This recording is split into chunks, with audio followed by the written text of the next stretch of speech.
Talk Show. Recorded live.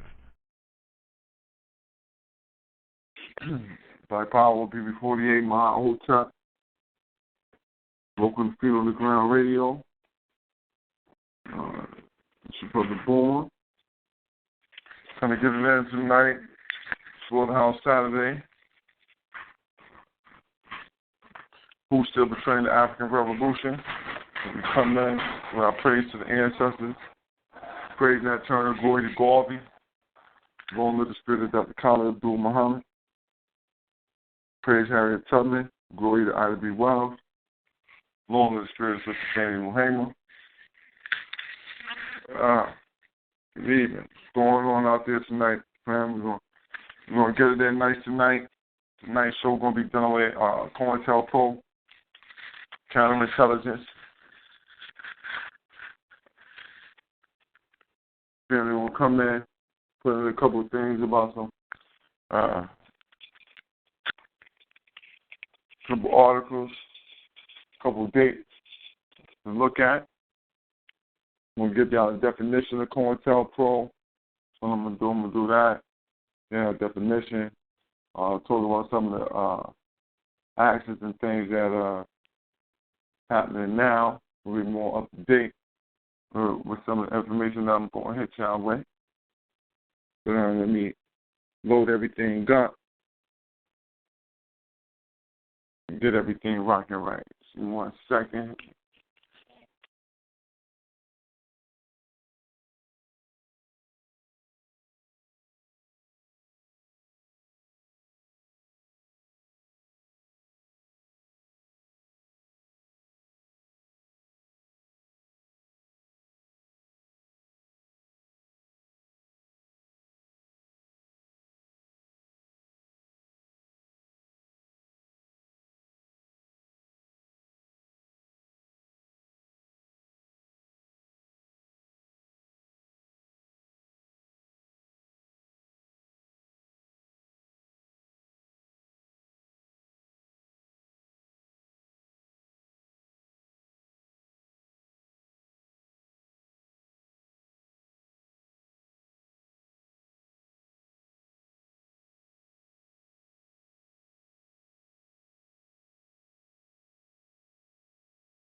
All right. Excuse me, we got everything together. Open them up. You did it. Open all the chat room back up. Let me get back in here to the rap. All right, here we go. So I'm going to do right here. What I'm going to do is pull a couple articles.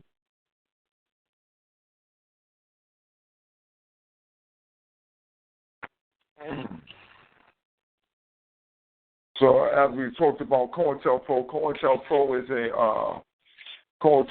is a program that was started, I believe, 1959. It was started in 1959. The initial head of it, J. Edgar Hoover.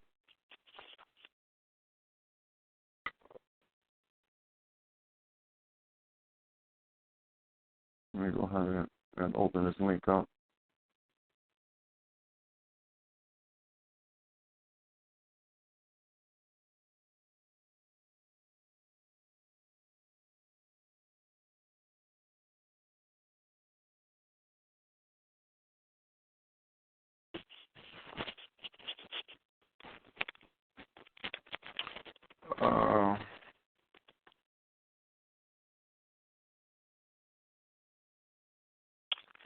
Hold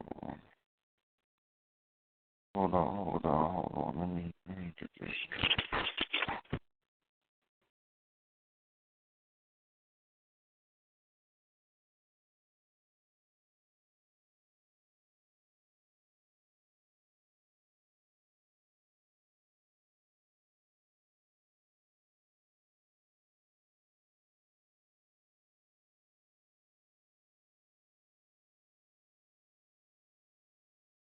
All right.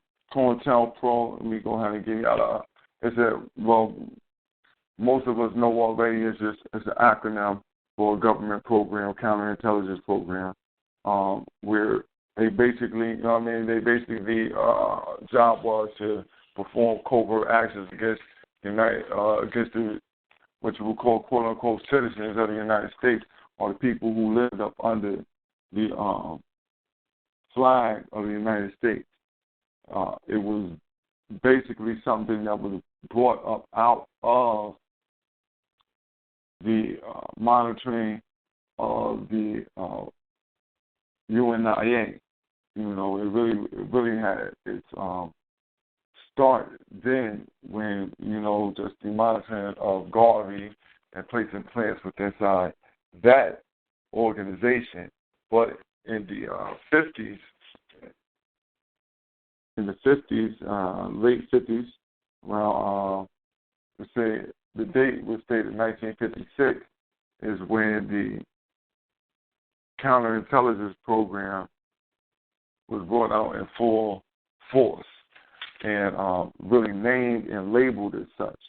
And this was conducted by what we call the FBI agency, the Federal Bureau of Investigation. And as I said, it was basically aimed at infiltrating all different organizations and either changing the agenda or bringing the organizations down.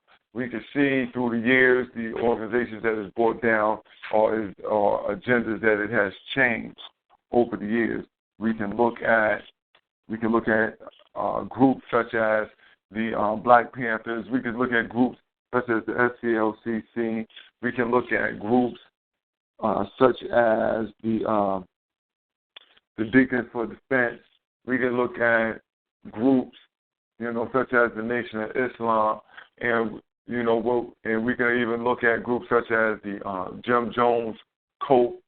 All of these programs were either programs that were brought about by the FBI or were infiltrated by the FBI through this counterintelligence program, and either to bring the structure of the group down or to change the plans and goals and aims of the group. We see Black Power. That's my sister Camille on the line.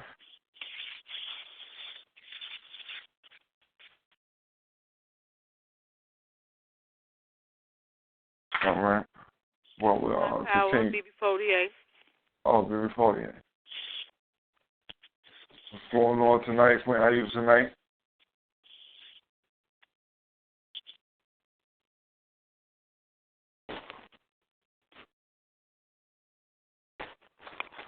Brother Bourne, you're right on target with that.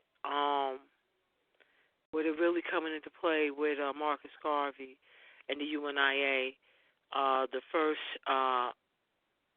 Bureau of Investigation agent that was African American to be hired was hired to infiltrate the UNIA. His name was 008. And then you also had a friend of Marcus Garvey, somebody who he's supposed to confided in.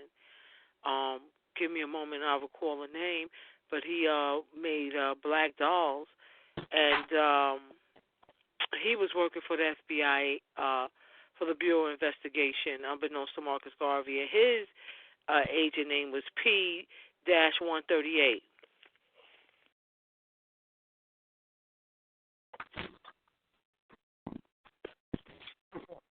We'll grab the names in a moment for the families. We'll have that information right for you in a moment.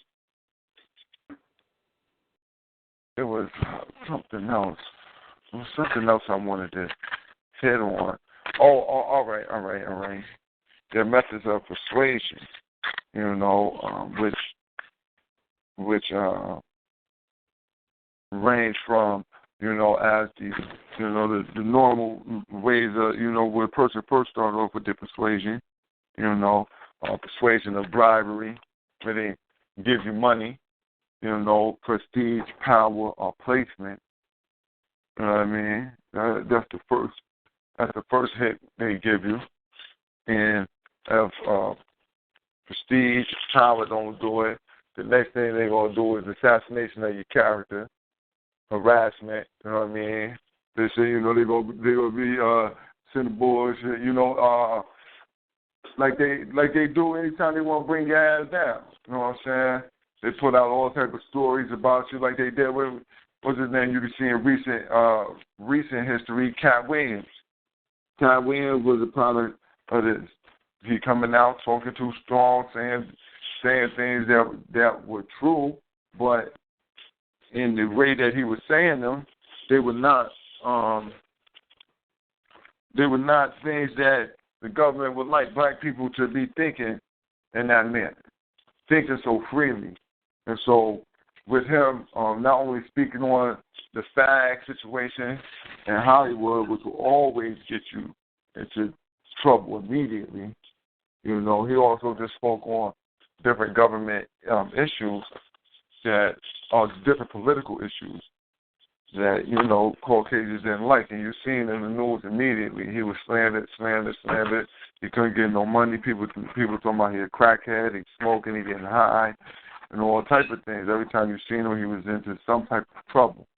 It seemed like the man had been arrested, and at a point, I believe he was arrested 12 times in 1 year, and every charge was dismissed. Not one conviction.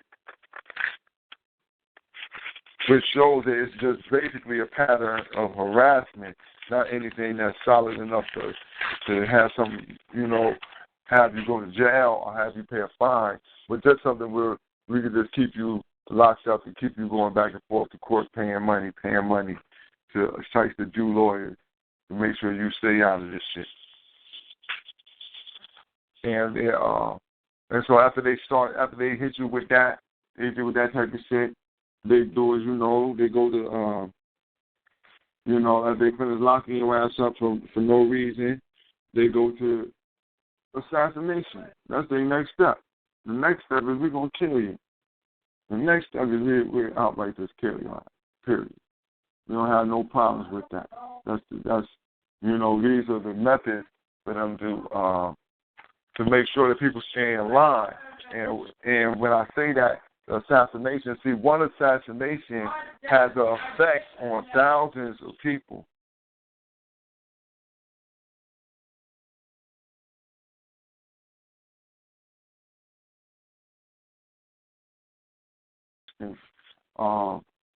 Excuse me, hit the mute my accident. But and when I say assassinations, though, assassination does not only affect the person that's murdered, but it also affects the the people who have who believe in the ideology of the person who was assassinated.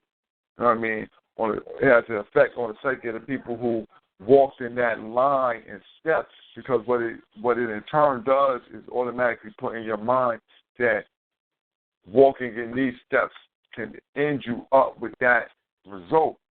And a lot of us are afraid of something that's inevitable anyway. You know what I mean? Inevitable for us to leave the planet.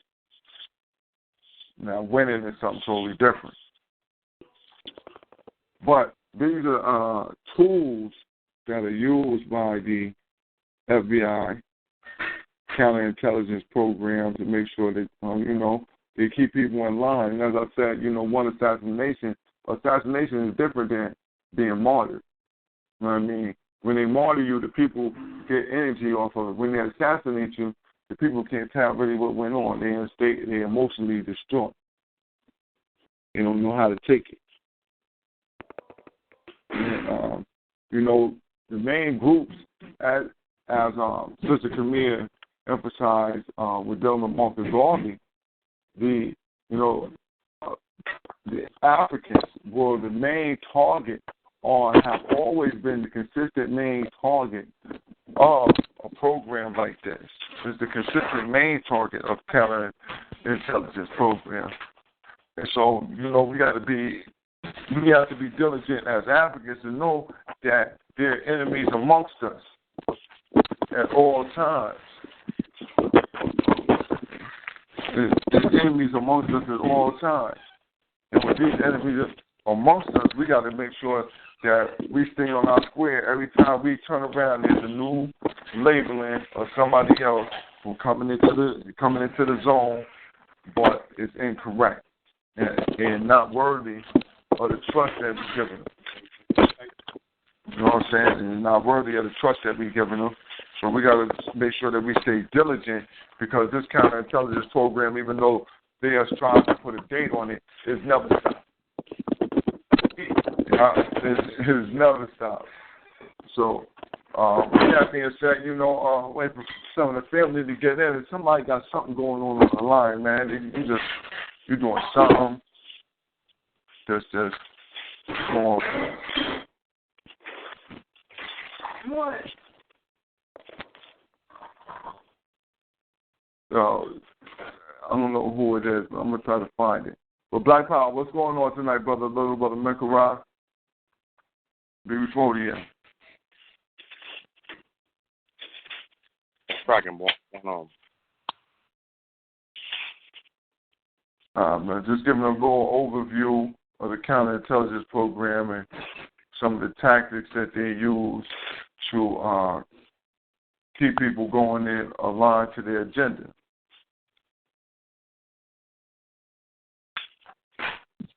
All right.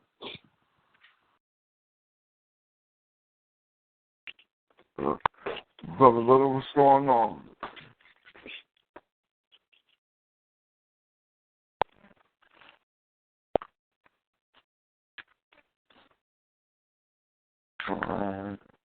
Yeah, Black Power family. I'm 9 down right now, family. Can't pay me no man of mine, man. All right, no doubt. We're definitely, make sure that we tuned in with you, you know what I mean? But we're going to move on with the counterintelligence program. And oh yeah, with the Operation Co-op, COINTEL-OP. Yeah, brothers, we've been infiltrated. You know what I'm saying?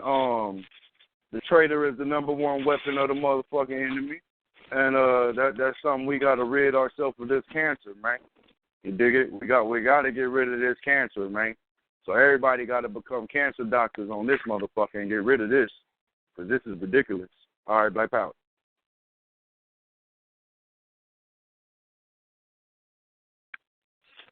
Black Power. All right now. So we're dealing with, assassinations, attempts, and murders of our African, family, and the reasons why and what was surrounding these different assassinations. And one of the earlier family members who was taken down by the COINTEL program and in the manner of a very out front assassination was Brother Medgar Evers,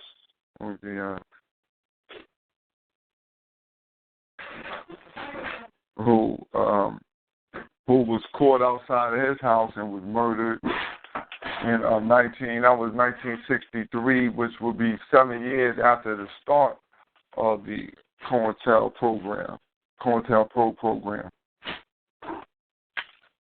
So he was one of the first ones, and this program, what the assassination of Medgar Evers was doing was it was enacting the beginnings of the B.F. Skinner approach, which was the outright violence to the African in order to shock us into an emotional response of fear.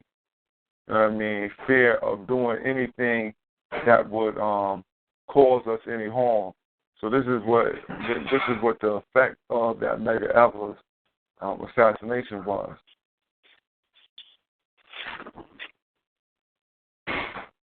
Right. I think the best way to get a basic understanding of what it is, those of us who've been Pan-Africanists, those of us who've been following the philosophies of Marcus Garvey are very pertinent. We know, because the creation of COINTEL in America began with that movement, the first official solid Pan-African movement, which was started by Garvey, Marcus Garvey. One thing to note is, in order to study any organization, whether it be a counterintelligence information or whether it be a pro-intelligence information, is to what is their mission of purpose? What are their goals? When you study the COINTEL, one of the goals is, first off, is to prevent the coalition of militant black nationalist groups. That's priority number one. Priority two is to prevent the rise of a messiah who could electrify, unify the black nationalist movement. Number three is to prevent militant black nationalist groups and leaders from gaining respectability by discrediting them to their community. And finally, the final goal should be to prevent the long-range growth of militant black nationalist organizations, especially among the youth. That's the most important. Why? History tells us that every revolution that has started began with the youth. That's the first step with every revolution. The youth are always the targets. We mentioned earlier J. Edgar Hoover. What's funny is the tactics used to undermine the Marcus Garvey movement in the early 1920s and 30s was the foundation that will lie for the current use in 2015, 100 years later. I see some. I watched this documentary earlier, and even like during the slavery, it's not that far down the road. People get this shit so misconstrued. I watched this.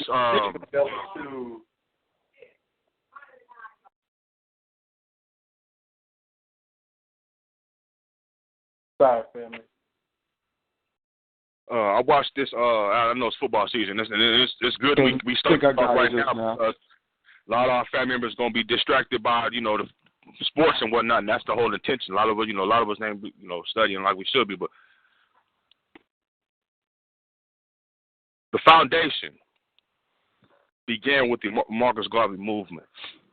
This was before the FBI was even tackling, and the C.I.A. was tackling at this time the bootlegging, prohibitions.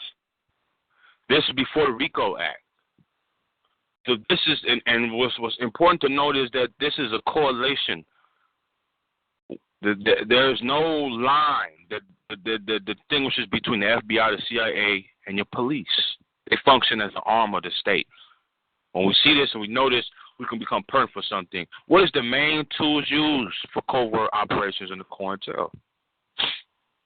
Misinformation. When you study the history memoirs of the Black Panther Party, the original Black Panther Party, because we're going to talk about, tonight I think we need to talk about what is the breakdown of a legitimate black liberation organization? What is the outcome of those organizations that stays true to their stand? And what is the functionality of this new COINTEL propaganda in black berets, screaming black power, but underlying, when you do the research, you're going to find a lot of shit. So we're going to get into this shit tonight because I've been, every time around this year, since 2013, I fell back on, since the murder tragedy of Malcolm Shabazz, which is Malcolm X's son, that happened right in front of us. And, those of us who pertinent to the information and been studying, been out here doing their thing, they know what's popping. A lot of Johnny-come-latelys, they're going to be on the hoorah, and they're not going to be studying what's really going on and what needs to be popping off. The The main rule is misorganization and misinformation. In the 60s, extensively, they would write letters and send them off and putting certain names and titles from certain groups. So there's no trust within certain organizations because there's misinformation circulating around.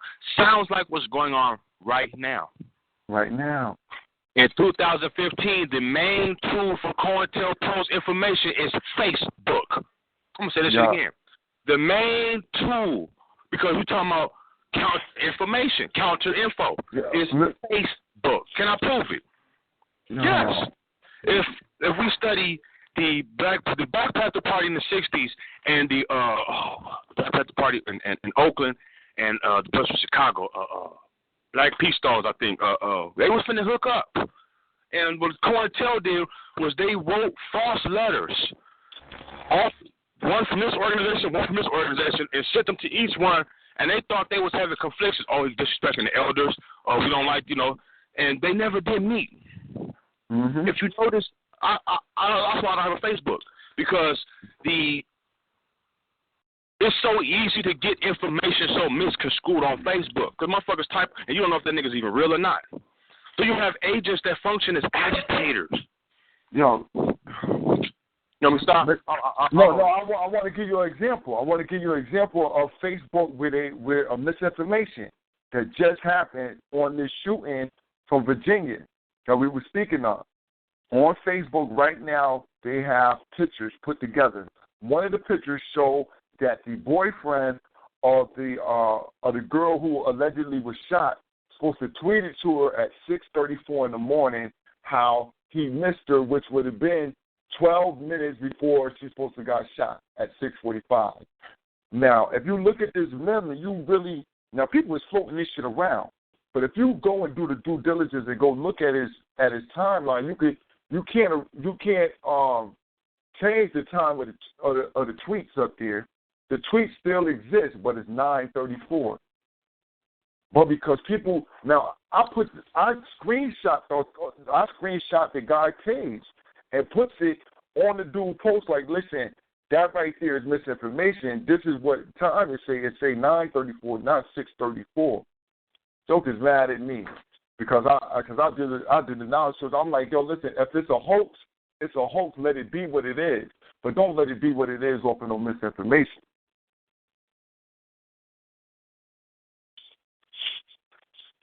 That's one example. But the whole setup of Facebook is for information.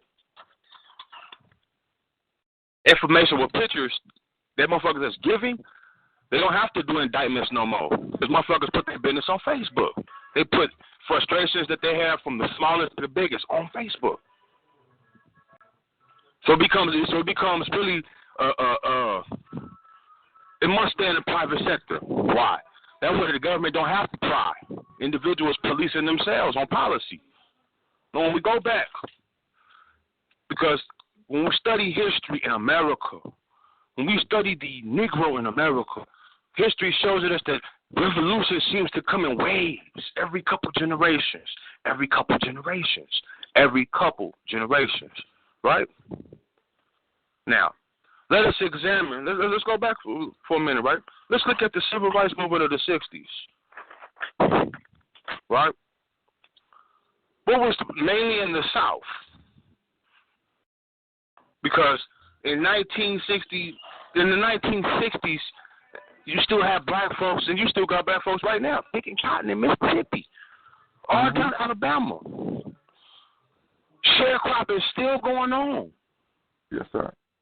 Now, one of the things that they did was they seen that they had to go beyond the religion or the spirituality group. It had to tie in social issues with politics. That means power. Now we're talking power.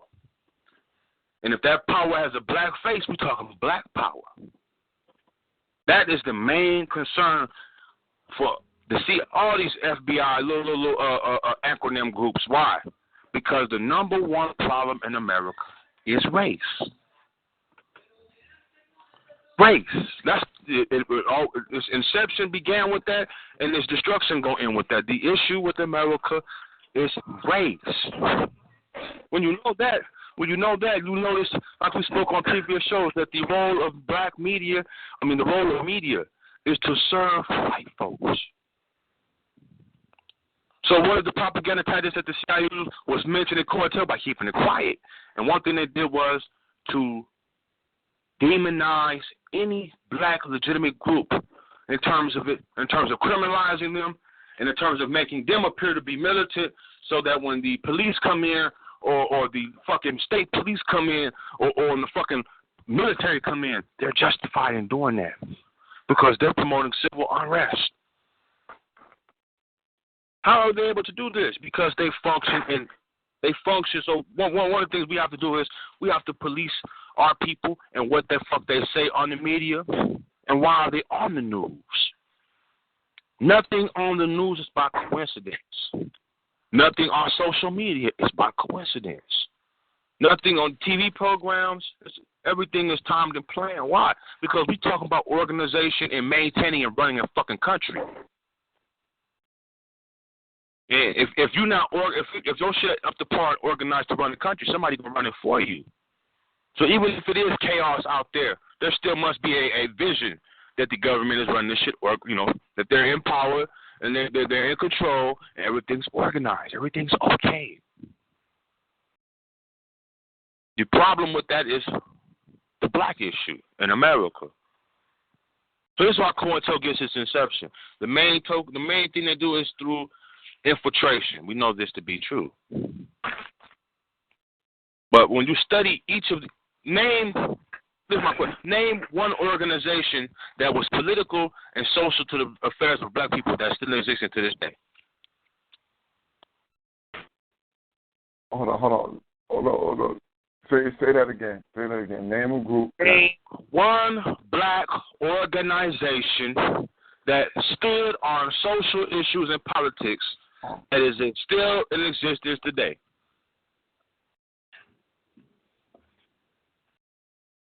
They all, when you study history, they all have the same fall down, breakdown, and demise. Yeah. That's what I said. That's what they either get broke down or whatever their plan was get changed. There's only one group that still exists, but the whole outlook of what it was for totally changed.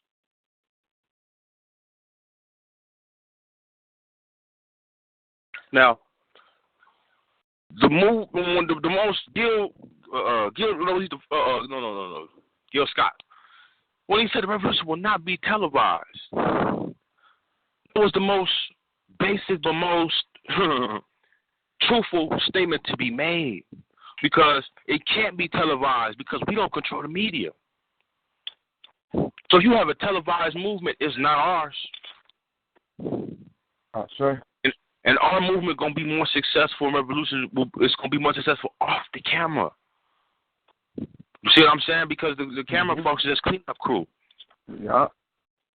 They give you interpretation of what you think is good and bad pertaining to what? Status quo, right? The status quo.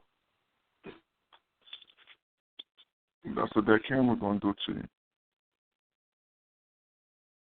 So now, Now we know. Now let's look at the '60s movement. That movement was started by youngsters, SNCC youngsters.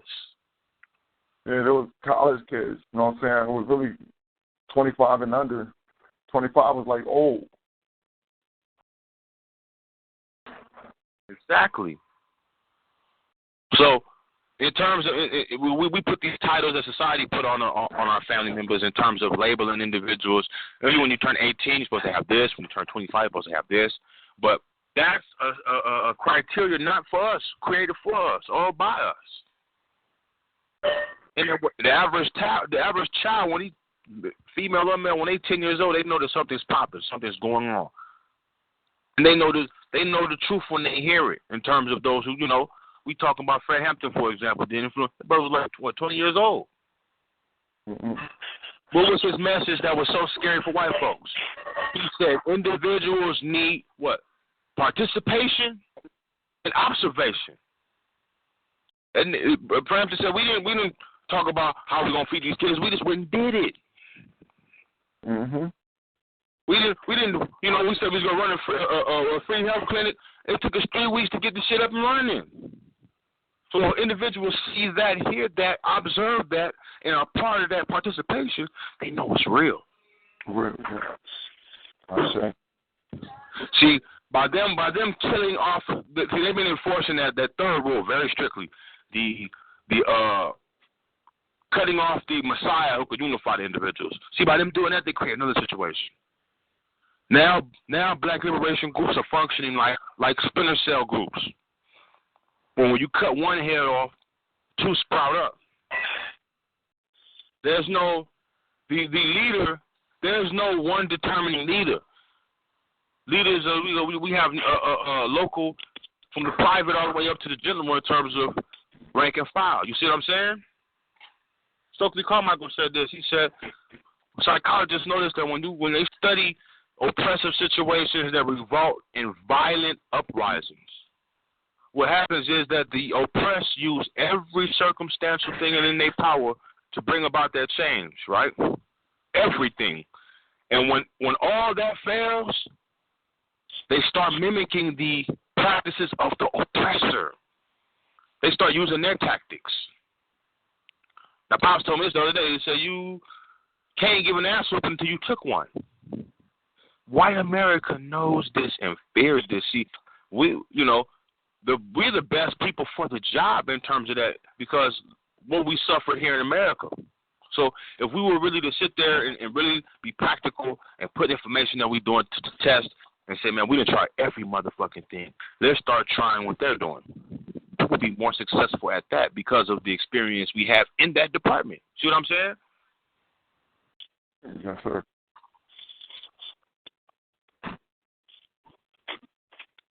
That's just the context, you know what I'm saying? I want to put out there, you know what I'm saying? Because a lot of times we get caught up. This is not chasing conspiracies. This is looking at the reality of the connections between your government from the White House all the way down to the police officer. And we need to really, it's basic, but it's real. What's the real functioning of a police officer? If you want to know that, look at clips from the 60s. When them black was over marching. Military police came in, it's going to be the same tactics that's going to be used on the visual side. But see, when you're dealing with, that's down south. See, they go right to the force down south. But in these cities, I've heard that New York City got more police than small countries got armies. They think it's police is an army. Yeah. And police, they spend more money on police and police security than some nations have even spent on their national government as a whole. You feel me? Mm-hmm. That's something to keep, to really examine. You got retired prosecutors and ex-police who can now, they got their pension so they can talk a little bit. They're saying that the feds use the same tactics to infiltrate the black power communities as they did when they infiltrate the mob.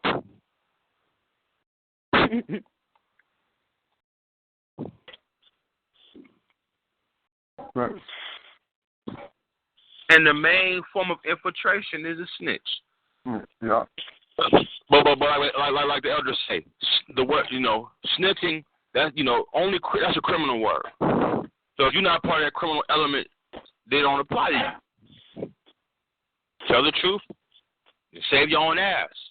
But I'm not gonna expect a motherfucker who not grounded, who ain't part of this creed, to know that. You see what I'm saying? Mm-hmm. Well, that's true. That's true. Like you say, if you ain't a criminal, then you can't snitch because you ain't in the crime. What you can do is try to get your recourse as best as you can. Whatever happens to you. Exactly. Now, there's one organization that's been able to stay afloat.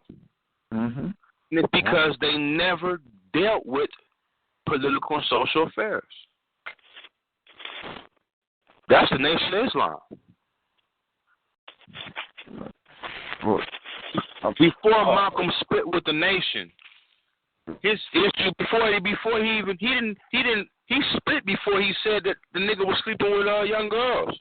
He split because he felt that he was limited to his scope of influence because he could only dabble in spiritual and religious affairs. The Nation of Islam was a religious organization.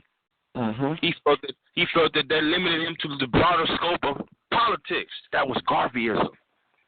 See, what's important to know that when I'm bringing this up, I want to start from Garveyite, is because the FBI or the CIA crackers in America have studied us to the point, and they've studied the seeds of influence that we have. Chilango! Chilango? Oh. My bad. Yeah. But you're absolutely right on how they study the seeds, you know what I'm saying, and knew what would come about. Right. So now we got the split. Let's speed up and do some more. The murder of Malcolm Shabazz. Mm-hmm. That brother died in 2013, right? Mm-hmm. If he was still alive today, because his last connection was the Syrians wanted him bad. You know what I'm saying? The Iranian. Enough to keep up with him. And I didn't know that the brother stayed in Syria for a year. I didn't know that he lived abroad throughout the country, and he was doing the same, even though he was titled. I'm going to get to that in a minute, but he studied abroad, and he said that media throughout the world is different than media in America. Now, you know, he got his hands dirty. He's not as strict. He's more of a street cat than his grandfather was. So he said that you don't find, for example, you don't find Newport cigarettes nowhere. They sell every other cigarette but Newports internationally. Mm. And so he said there's so many chemicals in this shit. Other countries don't even sell this shit. Only niggas in America smoke that shit, and only motherfuckers that sell them. Mm-hmm. Sell them. So he said when you see that, you start to see how international news reports black people news and how America reports news about black people. This made him a target. He already was target, you know, but the real problem is niggas going abroad and making those connections. You see what I'm saying? You can talk that shit on your block, on your corner, but we don't need you thinking international, and we don't need you linking up with your African brothers and sisters throughout the world. You know what I'm saying? Mm-hmm. So stop that. We're going to cut you off at the knees in terms of future projections of this everlasting. That's going to be the first thing that they can't stand for, because lasting relationships bring about things. You feel me? Whether it be good or bad, they produce shit. Sure. Look at first. Let me read a quote for him right here, right quick. That he posted on social media, because he died. Twitter and shit was out. He put the shit out after he got cracked at the airport, and the feds took you to an undisclosed location and whatnot. And he said this right here, family. He said the formula for a public assassination isn't the characters of assassination before the physical assassination takes place. Hold on, let me get this. I'm trying to blow it up right here. So one has to be killable before the eyes of the public in order to eventually be murdered, to be deemed justifiable. You see what I'm saying? Mm-hmm. And when the time arrives for these kills to be committed, you're not going to see a CIA agent in the suit and the tie and a badge that says CIA walk up to someone and pull the trigger. What they would do is outsource to a local police department in the region of the target, and then put these to look like the target of interest to infiltrate the workings in order to set up the environment for the eventual assassination to take place. You see what I'm saying? Mm-hmm. Oftentimes what you see is, like for example, he was speaking right to himself. Why? This man, let's fast. After Malcolm X, the movie came out, 1991. everybody in the movie but Farrakhan. That movie rose up a lot of including myself. I think I was 10 years old when that shit came out, right? And this started leading a new, that new wave. They always get the happening of a black power coming in. This new wave started up, new awareness movement, and niggas start calling Farrakhan out. Hey, man, what's going on? What really happened? This shit got so national that Farrakhan had to answer to the calls and had an interview with Ward Dean Muhammad, Elijah Muhammad's son, and Malcolm X's daughter. Y'all remember that, right? Mm-hmm. She went in on that brother, right? What my brother can say is that shortly after that, did y'all know she was arrested for the assassination attempt on Farrakhan? Yeah. Dr. Clark said this nigga was a police agent. We gonna prove it tonight. Feel me? Had her arrested. Now that she's arrested, when the mother has children, her children either become state property or they get outsourced to the family. This young Malcolm Shabazz is going to live with his grandmother, Betty Shabazz, right? While in the custody of his grandmother, a house fire breaks out. A house fire breaks off, killing his grandmother. She didn't die instantaneously in the fire, but the burns over her body a couple of days later, in the hospital, she died, right? Mm-hmm. We all know that they tried Malcolm, the grandson, with arson and with the murder of his grandmother. Mm-hmm. He went down for that. Yeah. He went down for that. The Nation of Islam been functioning for the police, and they have to cut those seeds off. Why Malcolm X's family? Because Malcolm X's grandson is the only male. Malcolm had all daughters. Feel me? He had no sons. And he's the oldest grandson. So before that black man can even get a whiff of what his grandfather was doing and be put in a place in a power position, they tarnish his reputation. Ain't nobody gonna listen to you. You tried with killing your own grandmother, right? Yup, exactly. Now, people came to his rescue with the truth a little later, but was actually factual. I've been studying this. Dick Gregory looked into the case files and shit. They made this young man sign off shit, and he recanted his real testimony and said it was men in black hoods that came that night that he seen, and then the fire broke out. Feel me? So he go to the pen, YA, do his time, get out, and while he in there, he's still studying, but they still fucking with him. He changed from Sunni Islam to Shia Islam, right? So now we got the Nation of Islam. Look what they did. I'm saying the president. Look how the feds did Nuwabians, right? Mm-hmm. When it all came down to it, it was one nigga touching babies, right? Mm-hmm. But the whole organization had to go, right? Yup, they shut the whole thing down, though. Now here, the Nation of Islam is responsible for the death of Malcolm X and the beatings of numerous niggas throughout the country whose names ain't even mentioned, right? Mainly from Philadelphia to New York, all the way. They were policing themselves. And they still able to function, right? Mm-hmm. What was the relationship that Farrakhan, and I believe Farrakhan testified and gave some information that his mother was finna participate in the assassination attempt? That's the makings of a snitch right there. His mama get cracked for so-called assassination attempts. If the mother had the passion, let's go with the lie. If the mother had enough passion to organize a hit on Farrakhan, then she put the seeds of assassination in her son's head, allegedly, right? Mm-hmm. So his reputation has to be tarnished. Now, while all the midst of this is going on, we're seeing the rise of Khalid Muhammad. See, I'm putting this context together right here. Feel me? Betty Shabazz in 97. Boom. From 97 to 2001, it's Khalid's years. Am I lying? Nah, yeah, for about 97, 95. 95, the whole of the 90s, man. That's what Khalid was stomping. He was stomping the whole of the 90s. It was his time. When did he get relieved of duty?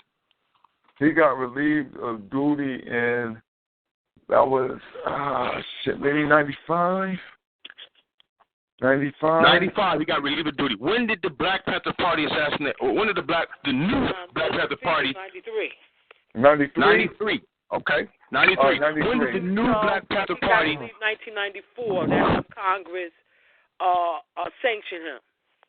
Hold on. Let's get it right. It was 94. I know it was 94, 95. It was 94 that he got relieved. Mm-hmm. All right. The King's speech was 1993.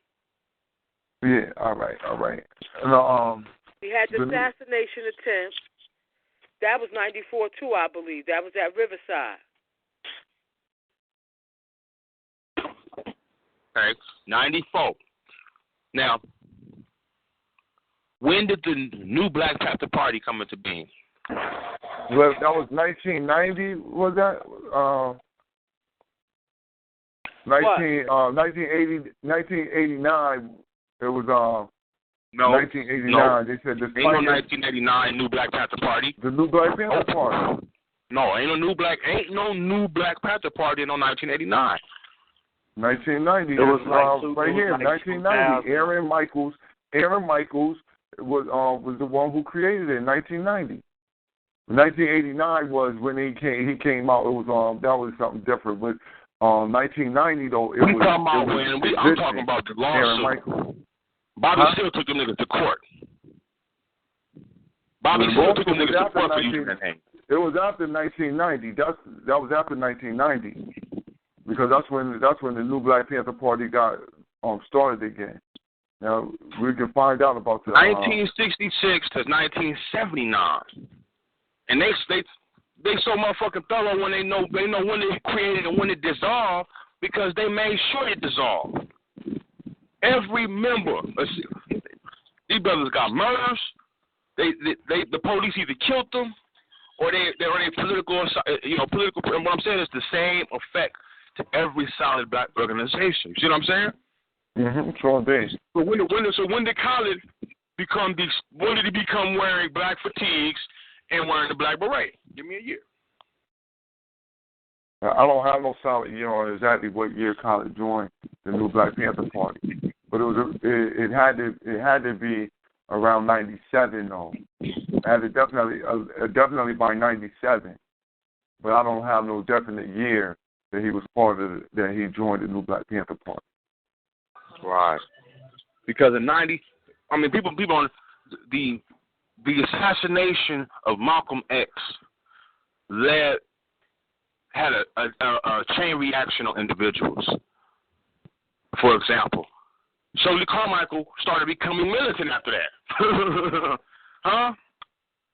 65, you started seeing a change in the SNCC movement. You started seeing motherfuckers down south, and then in 66, you see niggas in California. I keep bringing this up, individual. The assassination of Malcolm X by the Nation of Islam led to the Black Panther Party's conception, and not only that, they even had to show this shit in the movie. The first real, they was honored was when they offered protection for Betty Shabazz. Why did the Black Panther Party have to offer protection to Betty Shabazz?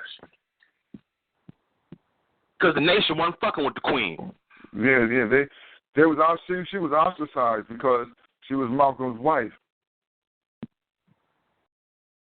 So I find it very suspicious that the same organization will now come and infiltrate under the guise of the new Black Panther Party. All them niggas is feds. I don't care what you say.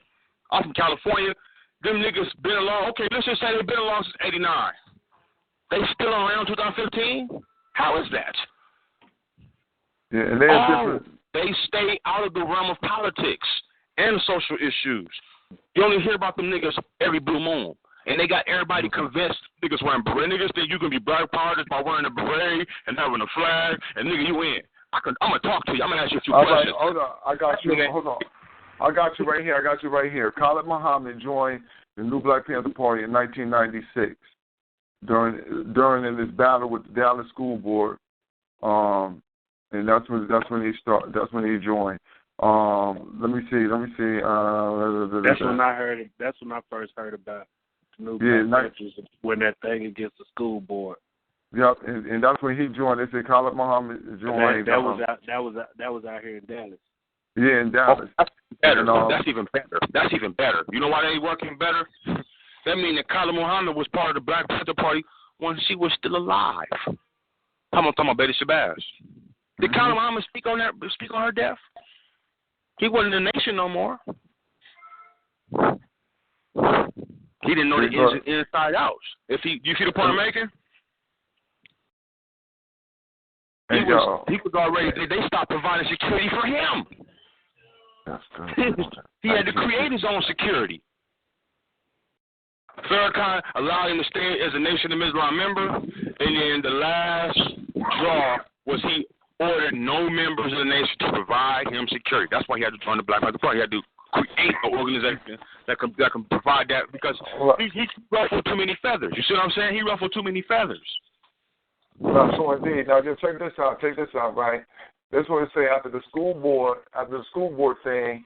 The boy Aaron Michaels, he wanted Khalid to come back and help him start organizing an armed group of new Black Panther members in Greenville, Texas, because 2 black churches had got burnt down.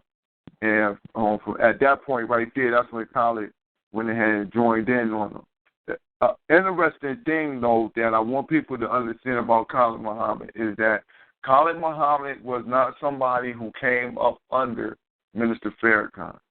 Minister Farrakhan did meet him at Dillard College, but Khalid Muhammad had come up under Elijah Muhammad in 1967 and was there for 8 years before, and he was already a minister. You know what I'm saying? So he wasn't somebody who, he just was like, like a flunky, somebody who just was a flunky for Farrakhan. That's why they had the problems, and he had to be thrown out because he realized that Farrakhan was an agent. He realized that. He was dealing with an agent, and that it wasn't going to work out. That's why he came out with his enemies amongst us. All right.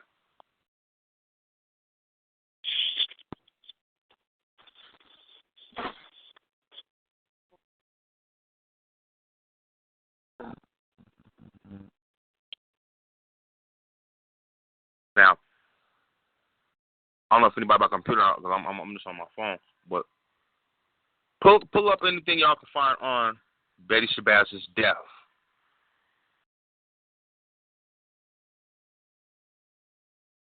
We're talking 97, right? Mm.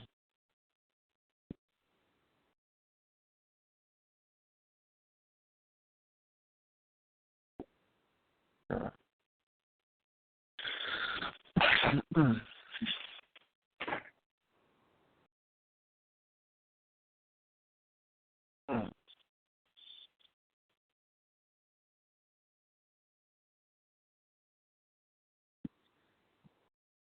They got it in July 11th, 1997, Baltimore Sun. Grandson 12 admits killing Shabazz, but he says her death was not intended. Concluding the last chapter in the torturous saga of family suffering, Malcolm Shabazz, the 12-year-old grandson of Malcolm X, pleaded guilty to the juvenile equivalent of second-degree manslaughter for starting a fire that killed his grandmother, Betty Shabazz. Malcolm's lawyer, Percy Sutton, and David N. Dinkins, the former New York City mayor, that after hearing in family court their consultation with the boy and his mother, Tabila Shabazz, they had decided to accept a plea bargain to avoid an intimate description of Malcolm's troubled childhood in open court. We were trying to protect this child. Now, stop right there. What troubled childhood? I can see the trouble starting after his mama was locked up. Mm-hmm. Malcolm Shabazz was born in France, y'all.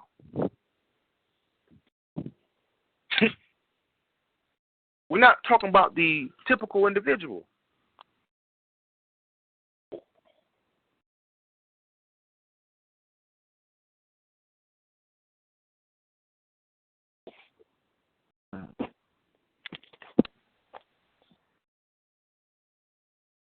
Damn.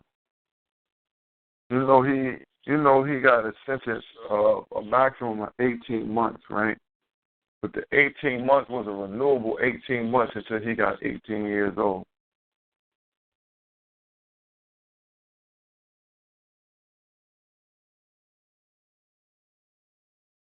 You know what I'm saying? After a year and a half, they just gave him another 18 months. Now, let's look at the detail. How does a 12-year-old start a fire? And the fire killed his. Was she sleeping? Most of the time, the way she was, the way she died from this fire. This, she's had experience with house bombings before.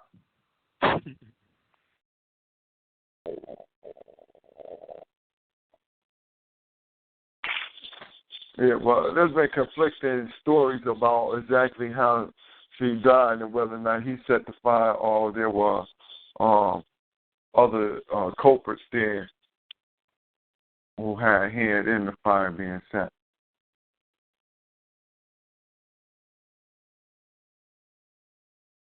What time did the fire start? What was this?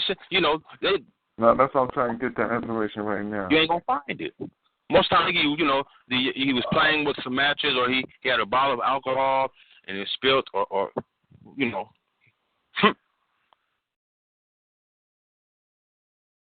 I'm gonna look for it. I'm gonna look for it to see if I can find the time. I might.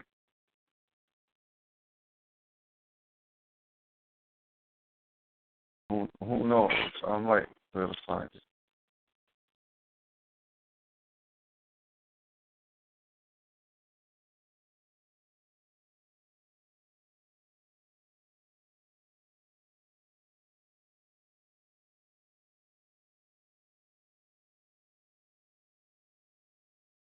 Then look at the picture that they showed of him. He was 12 years old, but they made his mugshot look like he was a grown-ass man. He looked the same as 12 as he do as a grown man now. Y'all peep that out?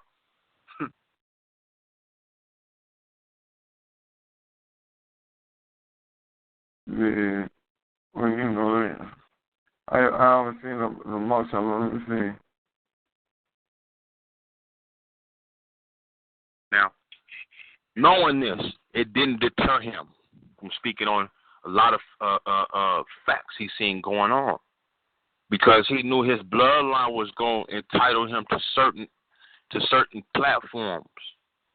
When you're the grandson of a great man, people willing to listen to you what you got to say. You see what I'm saying?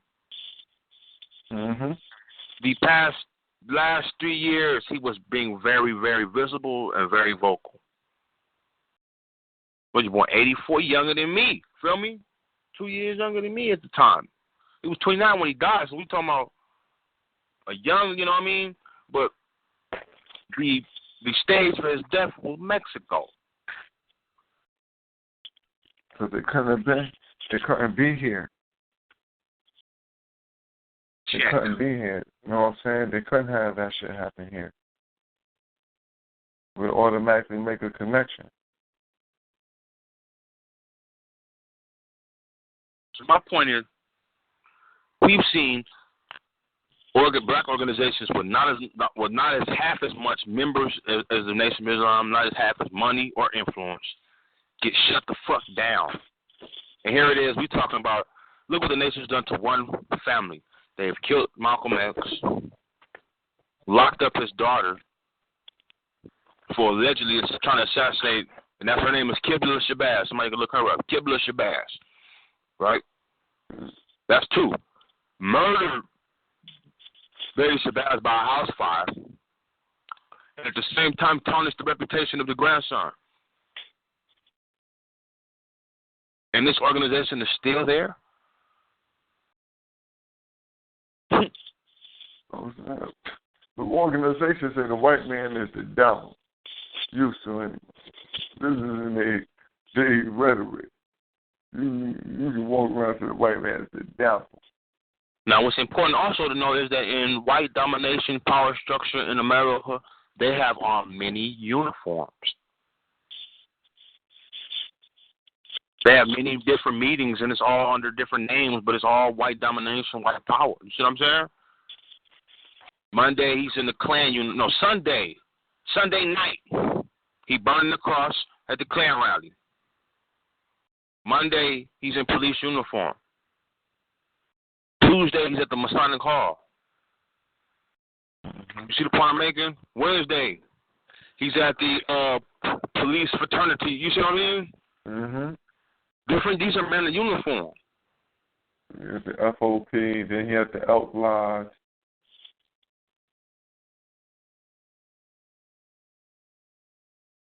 They under order. When we take an oath of silence in terms of this, you know, this radio show here is very proactive in terms of promoting African rhetoric, very strong, and African proactive measures. That's needed because why? You're not going to find it in the media. So the role white media plays in discriminating against us and hating on us led us to creating this type of platform right here, right? I'm for myself. I don't even watch the news because it's not designed for me. So we had, you know, I had to link up with like minds, and we had to create. My bad. They said it's not a talk show, a conference call, and that's even better. That's what, you know, people of the same minds, family type situations, and we're going over this. We're going over whether it be news, education, information that pertains to promoting black propaganda. You see what I'm saying? Mm-hmm.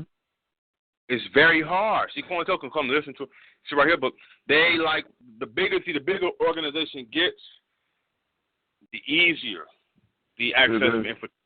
Yeah, you know what I mean? The infiltrate, yeah, it's easier to infiltrate. It's harder to infiltrate when you stay in the smaller your group. It's harder to infiltrate. You know what I'm saying? Because everybody sees each other too easy, and it's too easy not to see you. Where you at? You missing too much, or you hear too much. You either hear too much or you missing too much. One or the other. Man. Somehow it don't shake out right. But that's why you see, you know, you keep your numbers like a fish, man. You might have 2 fish, you might have 10, but you're going to have to make sure that you keep your numbers in a situation where you have to move out like a unit. Because the larger you get, as you said, it's going to be easier for you to be penetrated because it's harder to see everybody. Right.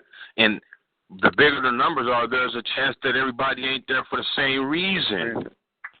Malcolm X said this about the March on Washington. He said you had Negroes that went down there. You know, whether he said the March on Washington. So let's do something.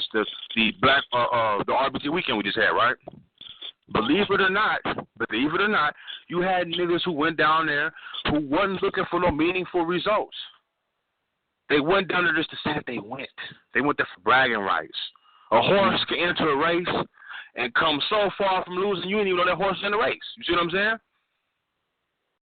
Because the horse didn't go into the race with the objective of winning. Just to say I was in the race. You see the point? You got individuals who are going down there looking for meaningful results. That's when you know, like we did this weekend. We had, you know, we had a few. I can't speak on the general number because, you know, if we, you know, the number of snitches in the community probably will blow a nigga mind away. But what I'm saying is that you had individuals who went down there on strictly black love and the show. You see what I'm saying? Now, one thing that they're trying to make sure they can enforce is this institution and bringing in something to deal with faith-based organizations into our movement. When you allow faith-based organizations to come into the movement, you allow COINTELPRO to come into the movement. See what I'm saying? That's what's strictly unique about this movement right here that's throwing their asses the fuck off. Because now they have to send good infiltrators. You know what I'm saying? See, back in the 60s, they had, they even said it, back down south, they had strong pastors that they just, you know, he could be, you know, as long as he spoke good like a pastor and had Christian morals, they was riding with it. See what I'm saying? Mm-hmm. This generation has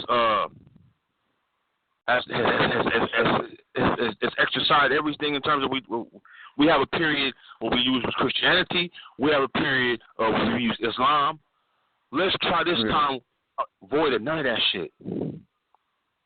Yeah. And by us doing that, COINTEL had the Beta Sin, you had the Black Hebrews. Whether they even know it or not, them niggas is being used by them motherfuckers. Feel me? Mm-hmm. No, it's in there. The Lord sent the Lord back in. But this generation, you're so right with that. It seems that everyone I know has been through at least 2 schools of theology. You know what I'm saying? And most people have been through 3. Some of us 4, some 5, and some have opted out of going through any longer. But that's the other part of the confusion. They have so many different, that's that COINTELPRO still. They have so many different ideologies placed out there in front of you that you can never really hunker down on that which is going to be most beneficial for you as an actor.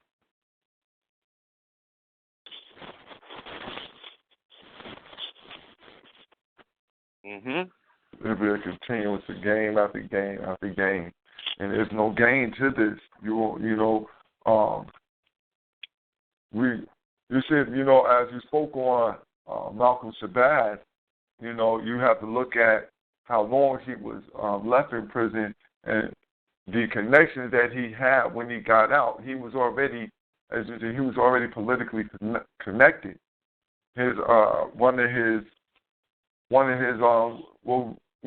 Not to use the term, but the only term that which people going to understand is mentor.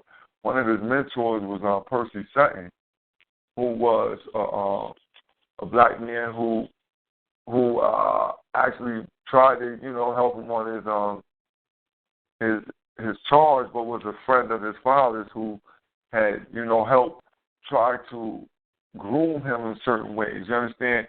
And this man was already, he was one of these civil rights activists at a point in time, someone who had connections. So Malcolm was already,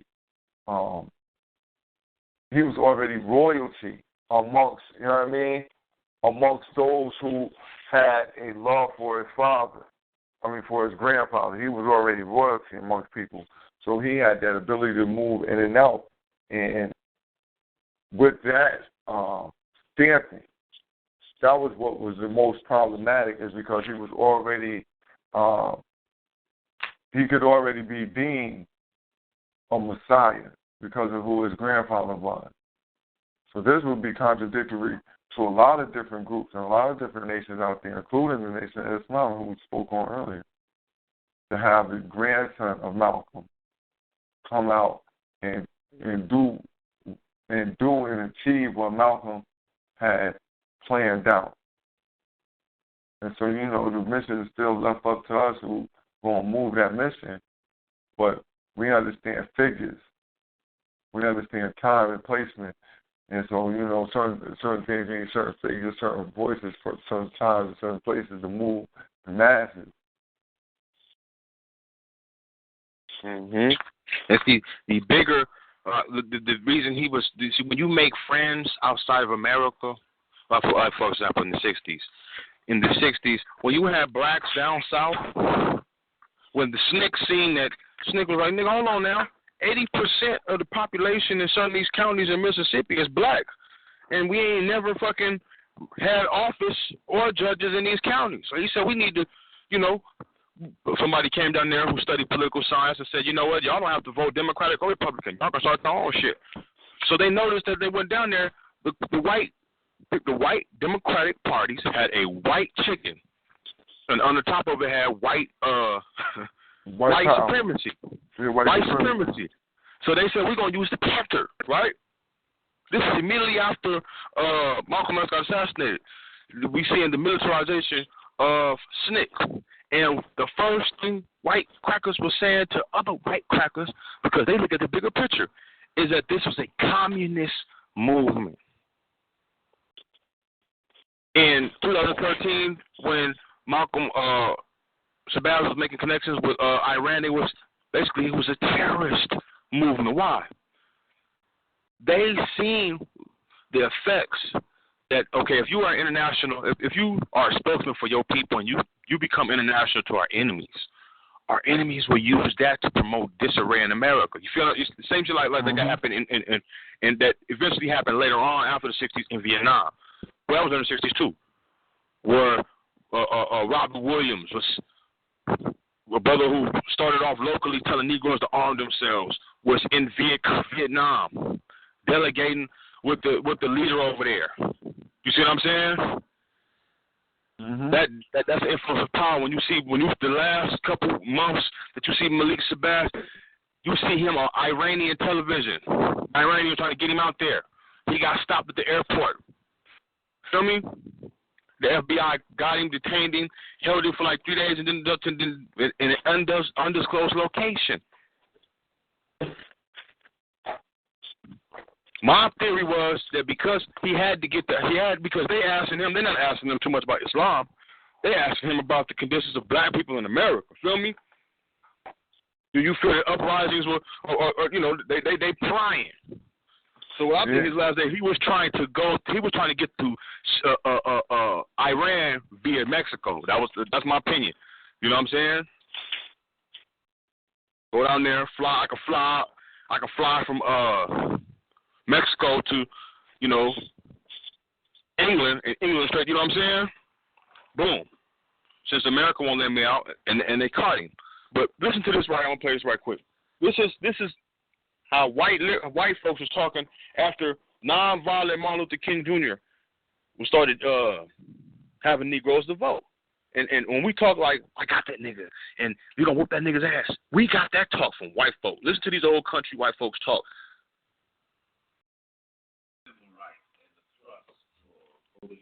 So forth was, quote, a communist plot. You take Martin Luther King, that is being led by communists all over this great country, feel that he has the key to the White House. He has the telephone call to the White House that can get anything he wanted.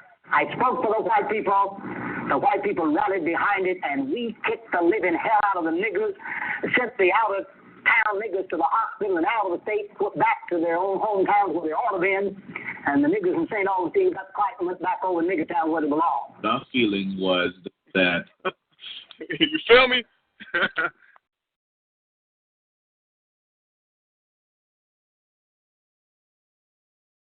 So when we promote black liberty, when we promote black unity, that is anxiety provoking for typical white folks.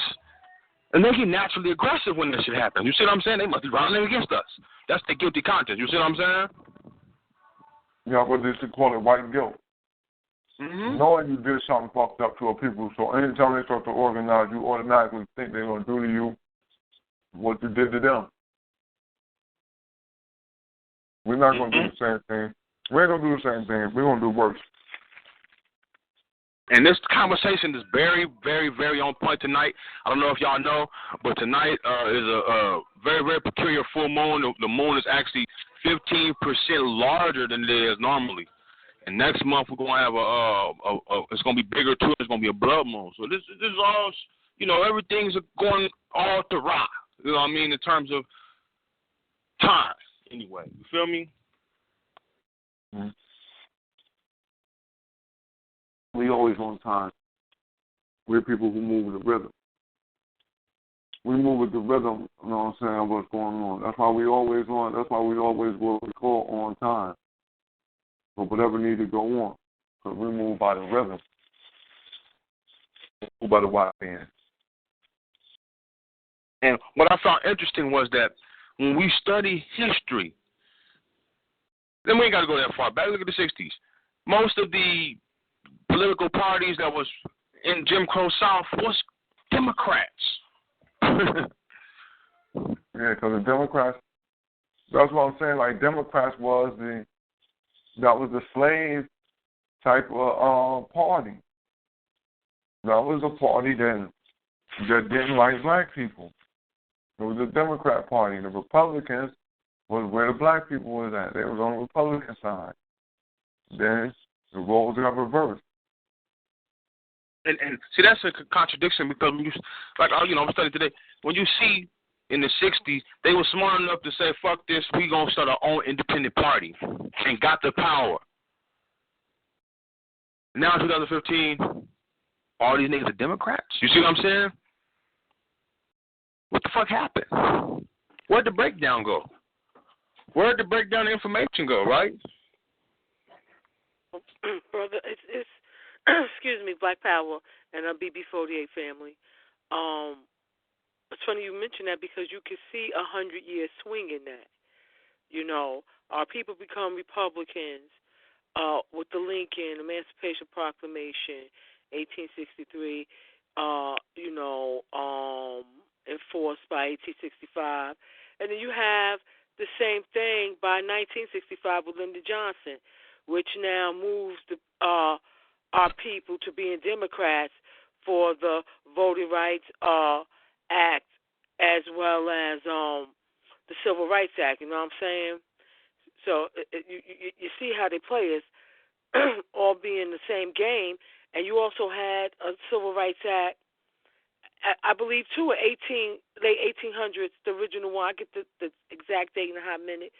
I don't want to give the off date, as well as a voting rights bill, which some historians say was stronger than what happened in the repeat in the 1964, 65.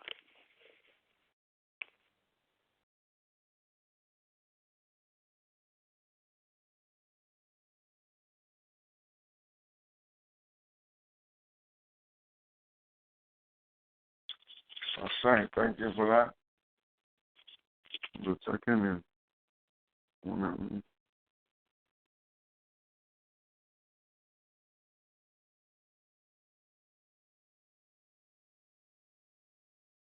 On the original voters' right.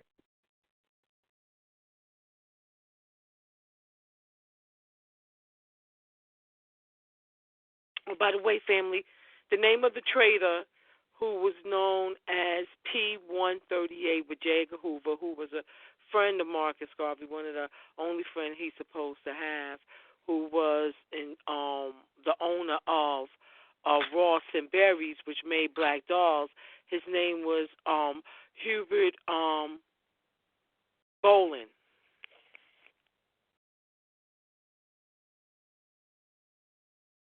Mm-hmm.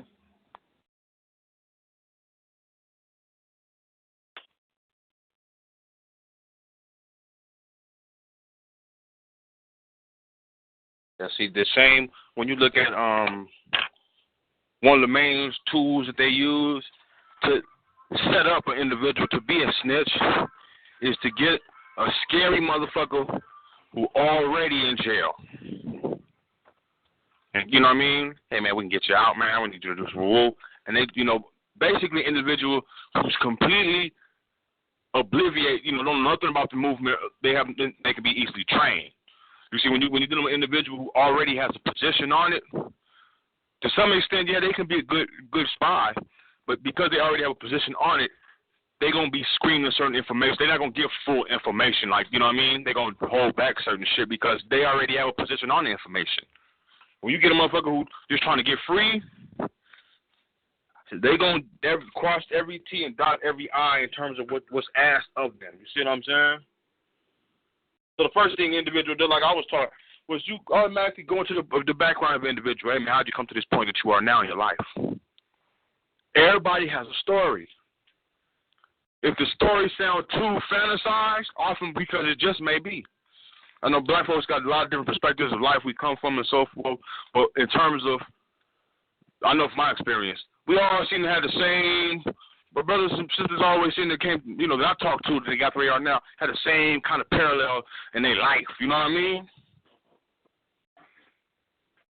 Individuals, like I used to be a retired police officer for just not getting into the movement. Ray Higgins, for example. He spotted out because people gonna change with the time. When you can't beat them, join them. That's the first tactic you use for. We obviously can't beat them from the outside in, but we can't destroy them from the inside out.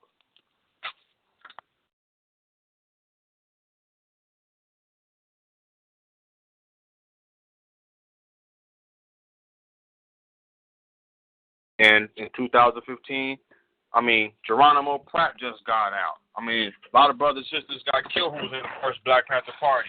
I ain't heard about no nigga in this new Black Panther Party. And last speech I heard put in the Hangout, so I'm listening to it. let the Muslims stand up. This is what Malik Zulu Shabazz saying. That this nigga then overturned the Black Panther Party with a Nation of Islam Muslim presence that wasn't there in this original All-Star. So it's very new. It's very new. In fact, we need to look at what is new about the Black Panther Party from the old Black Panther Party. It's a lot of different cons and pros and cons, and there's more cons than there is pros because it's functioning as a con group. You know what I mean?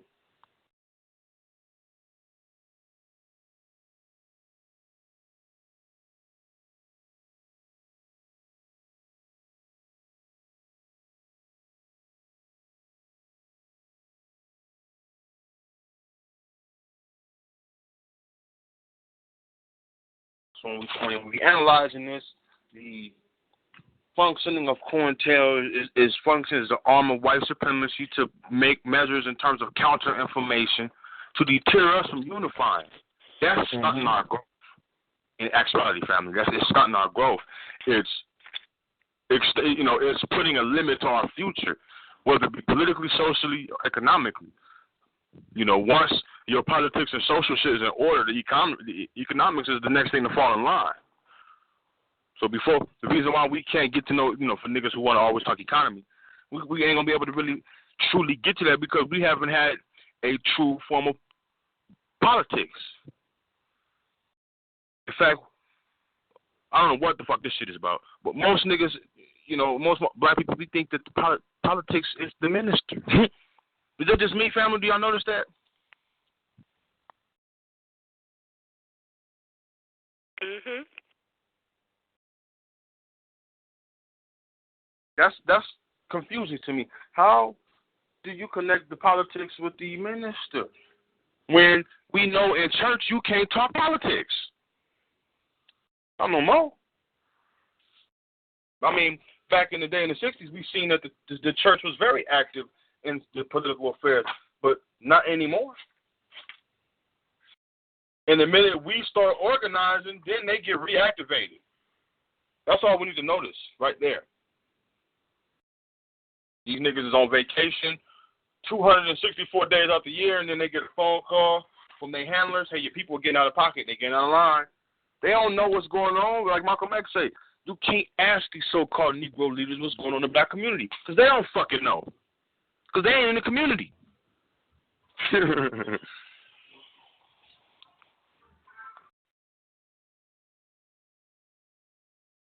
So I'm saying that to say, why are individuals, why are niggas lining up as if Farrakhan has always been at the forefront in terms of politics and social matters? And if you're going to go to Washington with the social political agenda? I'm putting all my money on no. Because first off, how could, this Negro tell us justice or else? He never mentions who, but let's just say, he don't even say the white man the devil no more, do he, y'all? I say, she's even taking pictures with him. So we know he can't say the white man's the devil anymore. We're going to give you this little money, man, and don't mention, don't say anything that's anti-Semitic, and don't say the white man's the devil. He called Eminem his brother. Like Father Flager, right?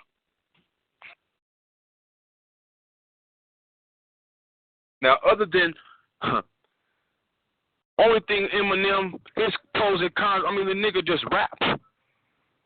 The cracker raps. That's it. Mr. Farrakhan ain't a rapper, and he ain't in entertainment, but his statement obviously shows that he's in the business of entertainment, right? How is he your brother?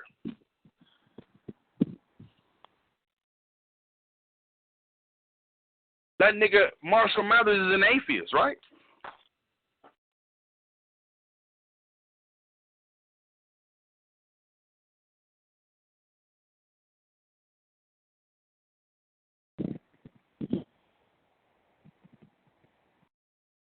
So we need to, Where was the love and care that the nation had in the 60s where they were reforming drug addicts and drug criminals? I remember that. I got some cousins who, elders, you know what I'm saying? They, you know, he helped get them out, put that pipe down. You don't see that in the this was Elijah Muhammad's still movement. We don't see that anymore from Farrakhan.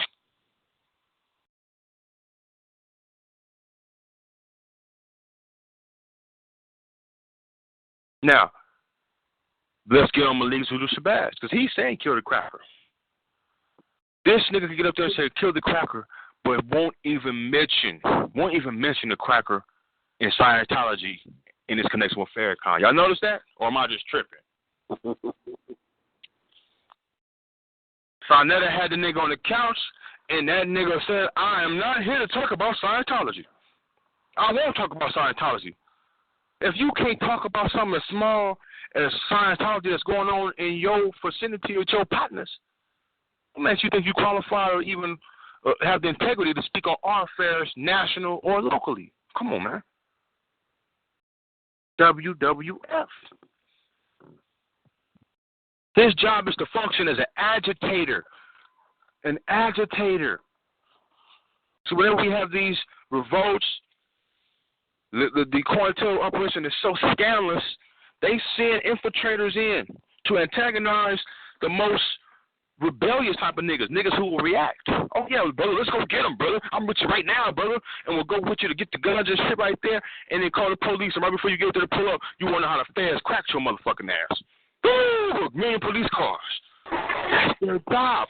This happened in Ferguson with a RBG group out there in St. Louis, Missouri out there. Who's like, fuck this shit, nigga.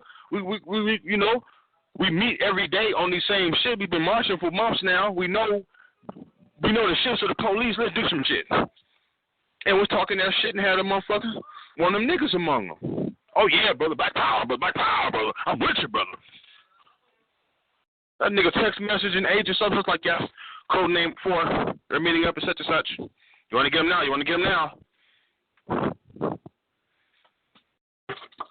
So, I got to hear your ideology first. I'm not impressed by your dress. You know what I'm saying? I'm really not. Because I know the code of conduct of my enemy is that they wear uniforms. And if they know your uniform, they're better. They gonna stay in uniform. They're going to have the best tuck uniform. You see what I'm saying? But if they don't know the uniform, they're going to have to wear a normal dress. And I don't know about y'all. I live in the streets. You can tell, you get a pretty much idea of a nigga about how he dresses, how he carries himself. I'm skeptical of a lot of niggas that ain't got no facial hair, who grow facial hair but cut all of it off. What the fuck, nigga, who you fooling? And a woman told me about that.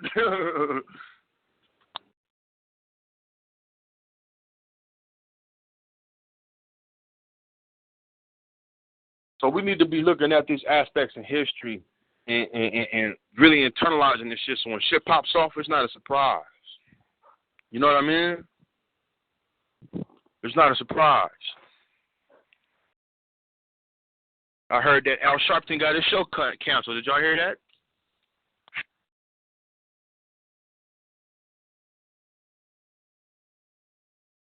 I believe he had a show, I think on Fox or NBC something, and they pulled the plug up. Nigga, what are we paying you for, nigga? You can't get the job done. The youngsters booed you out. Same shit happened to Snick. When Snick voted Stokely Carmichael to be their spokesman and voted the other new guy. He was a house nigga. And he showed his true colors because after that he left the movement. Damn, nigga, you left the movement just because you got voted out. Yes, he said that he didn't fit the Black Power slogan because prior to that, Snick was not in the business of promoting slogans. What we got promoting then? Are you talking about James Farmer? James, no, I'm talking about in the South. What the fuck is this nigga name? Let me look this brother's name up right quick. Hold on.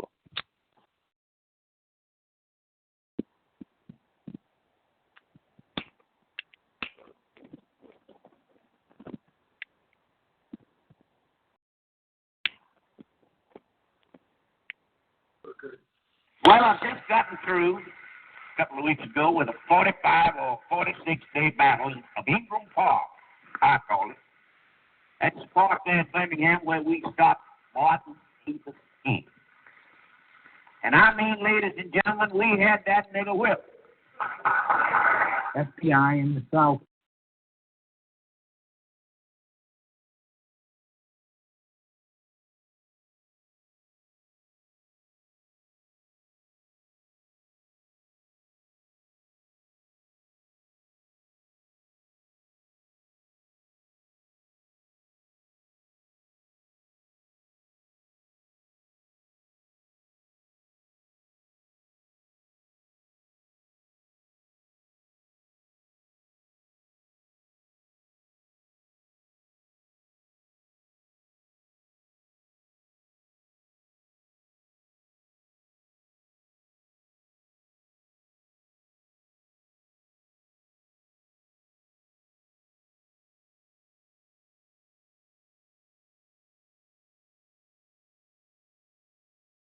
His name John Lewis, Brother Tim. John Lewis. Listen to him talk. He said it was he said that it was a coup. He said Stokely Carmichael's advance to being the leader of the SNCC at that time was like a coup.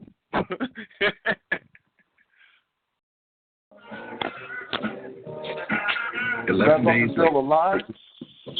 I mean, not.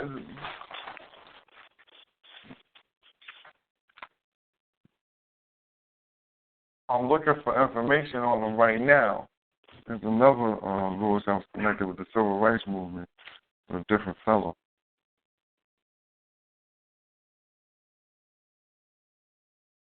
Representing the new militancy within SNCC, defeated John Lewis as national chairman. If you took a clear look at John Lewis, he looked more like a young Martin Luther King Jr. than anything else. It was almost like a coup. People were saying that we need someone who would stand up to Lyndon Johnson. We need someone who would stand up to Martin Luther King Jr. It was clear that he'd been alienated from the SNCC staff.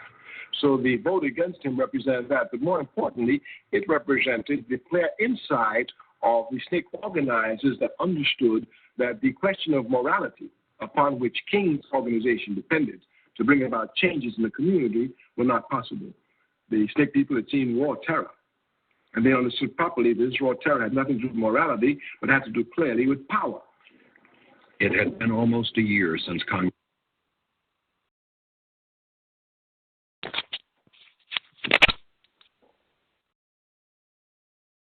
Yeah, when you hear John Lewis talk, John Lewis sound if you didn't see the picture of him talking, you think he was just a white liberal. You seem like that brother black, okay, oh my bad. You know what I mean? He from down south.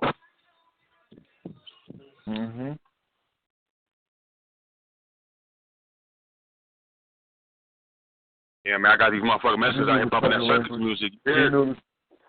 I said a little like messages out here bumping that circus music. Yeah, he was one who was great one time,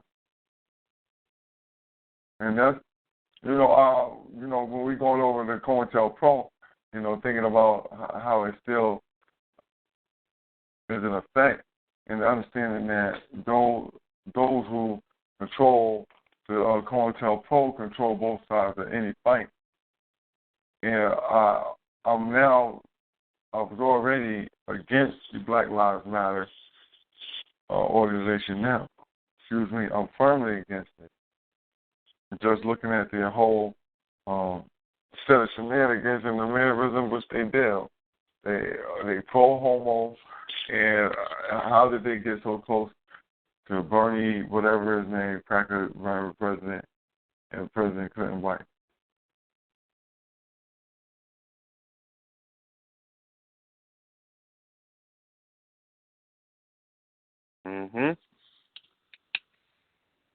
So yeah, that's the best. See, there's a flip side to the civil rights movement because it was so visual. Because they documented it on video and on paper and on news. We can go back and analyze their shit. And we was more politically aware then than we are now. We lost now. I don't know what the fuck going on. One of the issues is there's no elders no more. There's a big-ass gap between, a lot of times you have, underage children, toddlers, teenagers, young adults, middle-aged adults, elders, and great elders. You know what I'm saying? Everybody, either way young, teenagers, middle, you know what I mean? I'm speaking really for my generation, you know what I'm saying? It's a lot of niggas out here missing, you know what I'm saying? Kidnapped, held for ransom, murdered.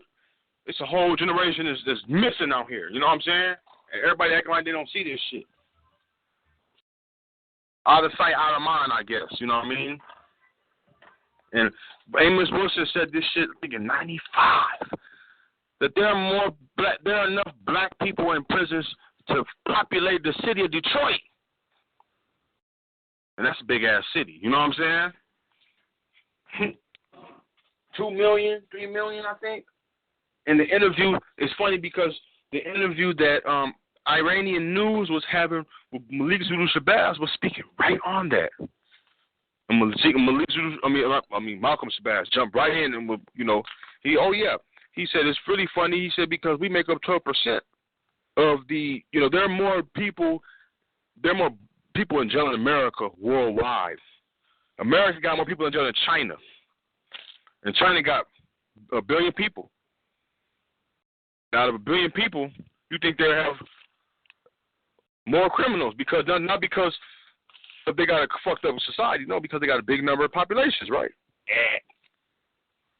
Then he went right into the Constitution, and how the Constitution states anybody can be deemed a state as long as they try and convicted and become state property of the state, slavery, and went right into the shit. You know what I mean? And they let him talk. They ain't rushing him like they doing CNN. He was the special guest.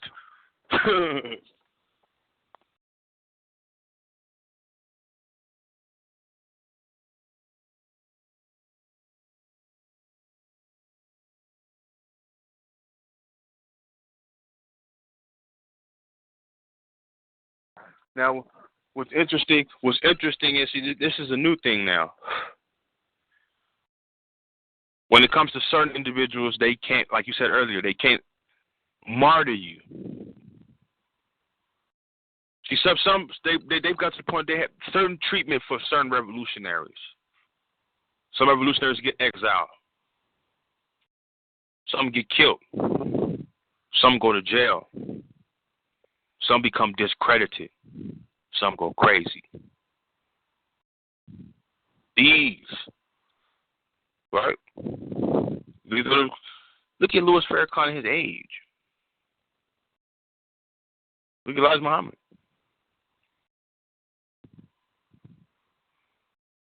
They've been involved in so much controversy, and they've provoked a lot of behavior towards, us.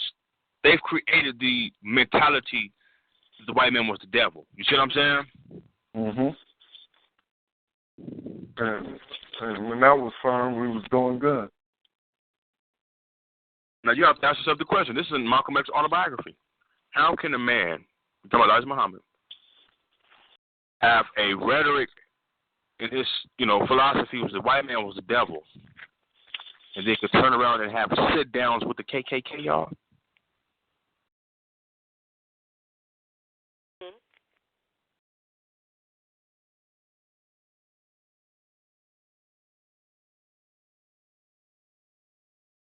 That's very interesting.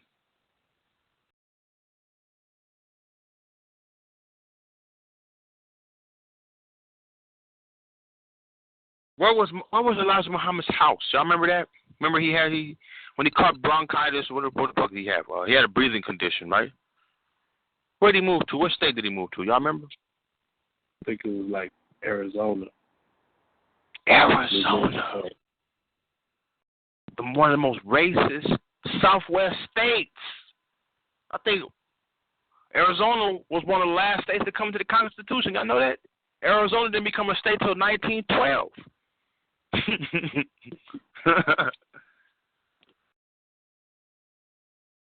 Let me make sure. Let me make sure now. Hold on. Okay. Yeah, if you can find it quick, I gotta go to my encyclopedia right here. I'm on my phone, so I ain't about no internet. So if you can find it quicker, look that shit up.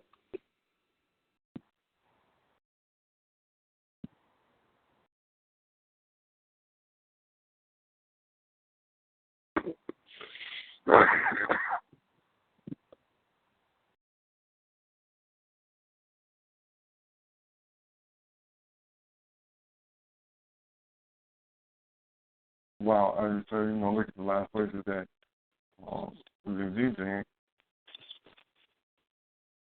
Move on in. Yep. Arizona entered the Union in 1912 as the 48th state.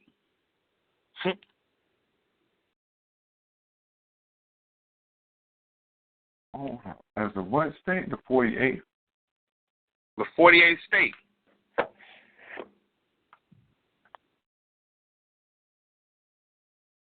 The only two left is what? Antarctica and Hawaii, right? And them technically ain't states. So better, that's the last state to come into existence, right? Nigga, how you go from Chicago way to Arizona? That's strategically correct. Because a nigga will have problems trying to find a leader if they want to assassinate him. But that's the military-wise, that's strategic. He long way, you know what I mean? The leader, he way in Arizona where the headquarters in Chicago. That's strategically excellent.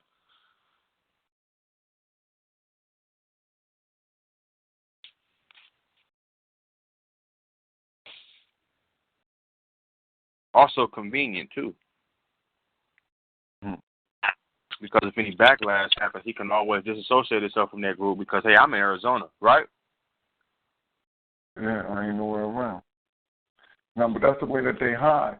See, that's how you know somebody who was dealing as an agent, man.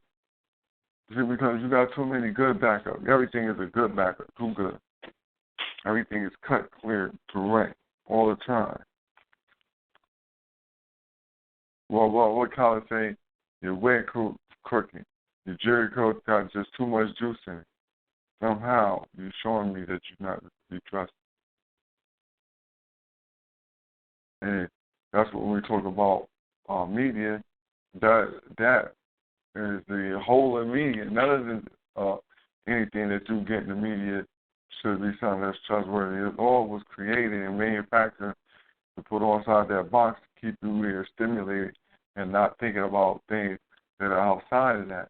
I say that's the one reason why we just don't quit everything, because we could quit and still be above water, but we don't want to quit because the low-life hook-nosed Jew has already convinced everybody this is where we're supposed to be at. Mm-hmm.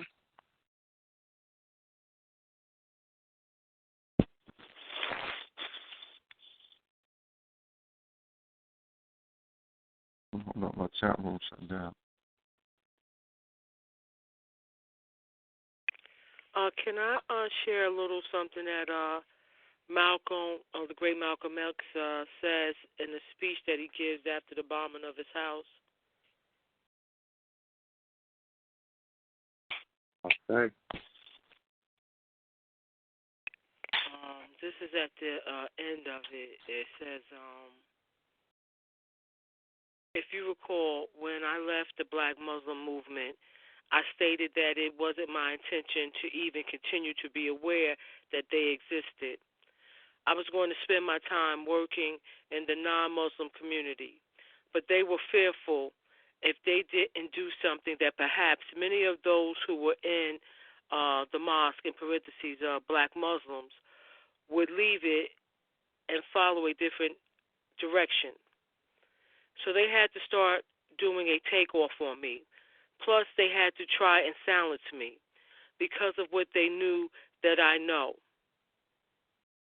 Because of what they know that I know, I think that they should know me well enough to know that they certainly can't frighten me. But when it does come to the light, excuse me for keep coughing like that, but I got some of that smoke last night. there are some things involving the Black Muslim movement which, when they come to light, will shock you. The first thing that you have to understand about those of us in the Black Muslim movement was that all of us believed 100% in the divinity of Elijah Muhammad. We believed in him. We actually believed that God in Detroit, by the way that God had taught him, and all of that. I always believed that he believed it himself, and I was shocked when I found out that he himself didn't believe it. And when that shock reached me, when I began to look everywhere else and try to get a better understanding of the things that confronted all of us so that we can get together in some kind of way to offset them.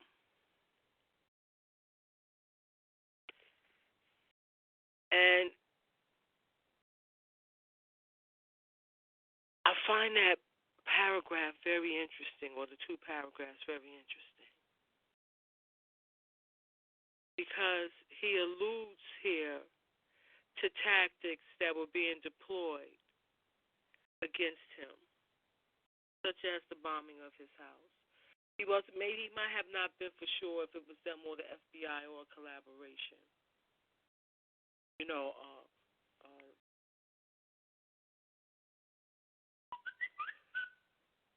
But he also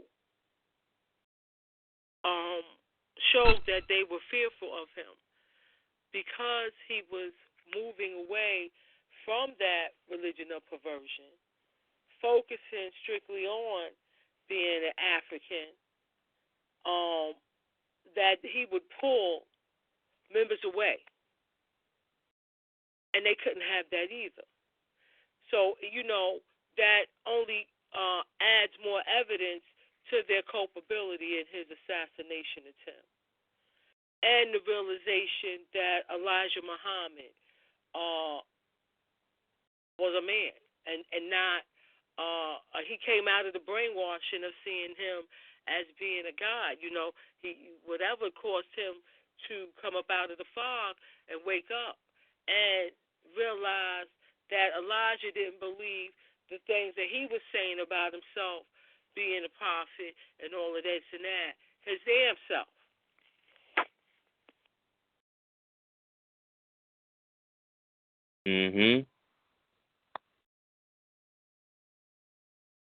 I mean, he put that in his book too. Then before he even left, they had to show that shit in the movie too. It's in the book too, but it was one of Elijah Muhammad's sons who came to Malcolm. They don't look at that part. Who was Malcolm? Was national speaker. So he's busy like a motherfucker. Let alone very too busy to be knowing about the internal affairs of Elijah Muhammad. But it was one of his sons. I'm thinking it was Ward Dean. Was it Ward Dean, Brother Bourne?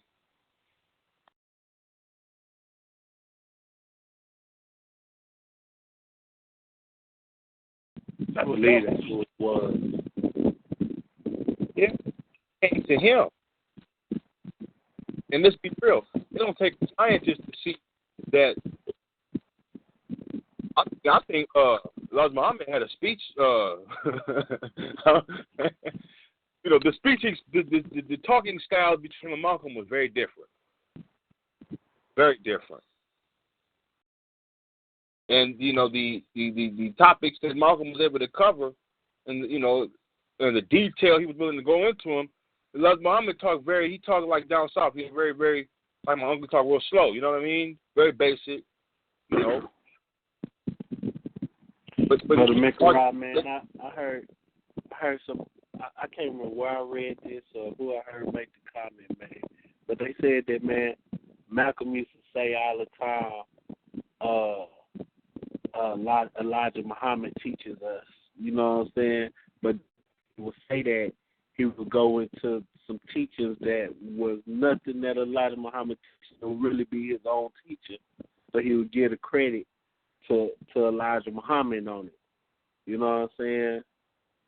What was it I just had read on this? I was tripping out. So when I listen to a lot of speeches, I hear that. You know what I'm saying? Cause when you look at a lot of Muhammad teachers, they really not. I ain't gonna say they're not black nationalists, but he don't teach like direct confrontation with them crackers. You know what I'm saying? He don't. So you think about some of the things Malcolm was teaching. You feel me? Was totally, you know what I'm saying, opposite that. I believe that's why they started saying, man, that Elijah started making the ministers tape all their speeches and stuff and send them in Chicago. You know what I'm saying? Mm-hmm. Well, one of the things, though, as we speak of, is you have to see that the Nation of Islam is nationalistic, but it's Islamic nationalistic, and Islam that they come up under Ahmadiyya, which is the most accommodating to your enemy Islam that you can find. So that's what the problem was. So Malcolm moved away from Islamic identity and identification.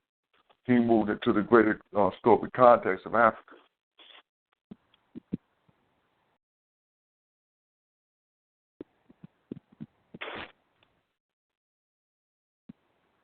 Now, what's crazy is Elijah Muhammad said he was a Garveyite, right? Yes, allegedly. And he's older than Malcolm, right? So yeah. He was a grown man or a young man when the teachings of Marcus Garvey influenced him, as his I'm gonna say his foundation. Now look at the effects it had on Malcolm, who was a youngster, a child basically, but he remembered the effects it had on his father. And even though his father died at a young age, we read Malcolm X's autobiography. He go into that shit, man. His daddy was self-sufficient. His daddy was a true Garveyite. He bought the property and built the house. Feel me? Yeah. And when they burnt that one down, he had to move and built another one. And now I'm gonna say, fuck that, I'm holding this one down. You know what I'm saying?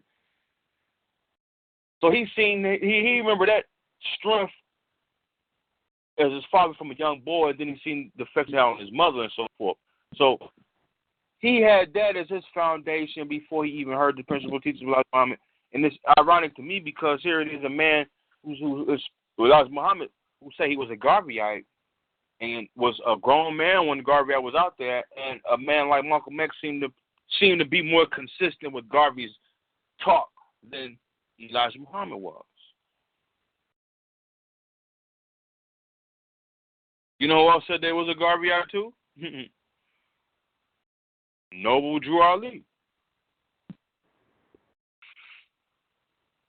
Garvey was punished for connecting us back to Africa. Africa for the Africans. And both them organizations changed their title for us. Asiatic. The Asiatic black man. Garvey didn't say nothing about no Asiatic black man. Did y'all hear Garvey say Asiatic black man, y'all? Not one.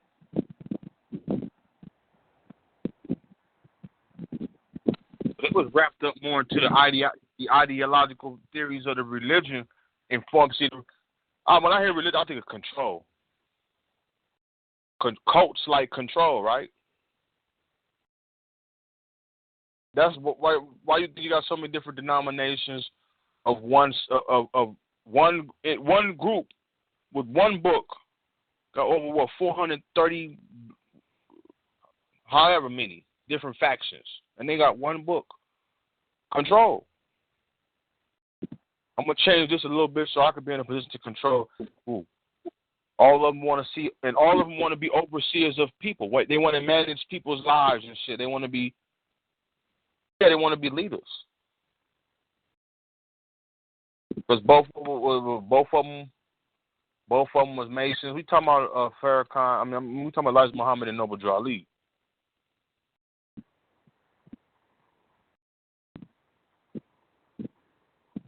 And then across the board, see, that's what blew my mind too.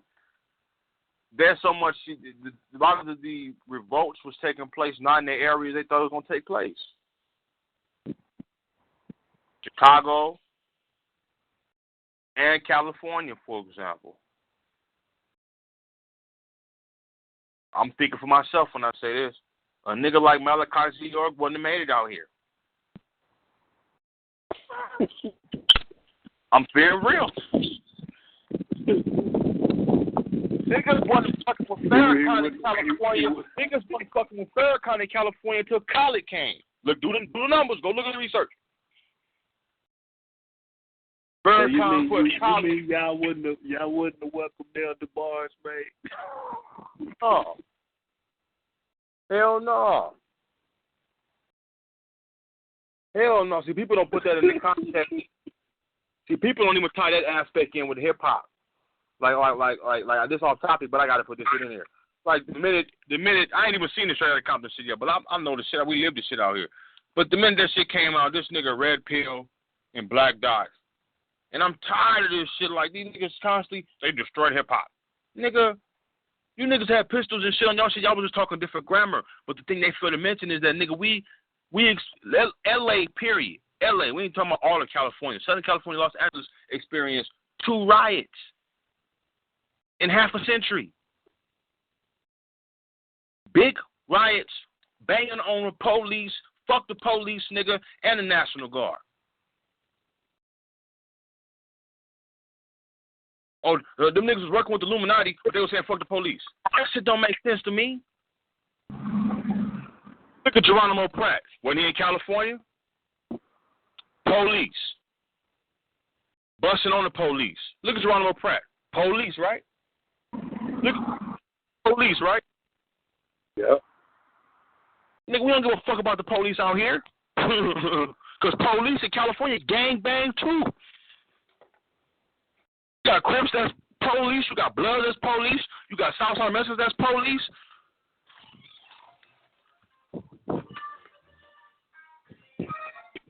So that's so indicative to the culture. Now let's look at Chicago. Chicago fuck the police. Chicago don't even fuck about police. Fred Hampton busting back on them police. Go listen to the police chief in Chicago at the time, and after he goes about the murder, he said that there was numerous occasions when they asked them niggas to stop shooting, cease fire, and they didn't. What that tell y'all? Them niggas was busting, wasn't they? Goddamn right. Now Farrakhan got y'all believing that he got a million motherfuckers. He got 2,000 killers in Chirac right now. Ready. Youth. Every revolution starts with the youth. Every successful leader has been one. Whenever you hear about Malcolm X, the youth loved him. The youth put him on that pedestal. Why? Because the elders were saying he's stirring up white folks. That's what elders were saying. Youngsters were saying he's telling that man. He's telling the man how it is. Go ahead, brother. Go ahead. Every revolution starts with the youngsters. It takes a charismatic. You ain't got to be no elder. You ain't got to be no. It just takes a charismatic leader to point everybody in the right direction in terms of what we need as a collective. That's it. And it's not hard to do.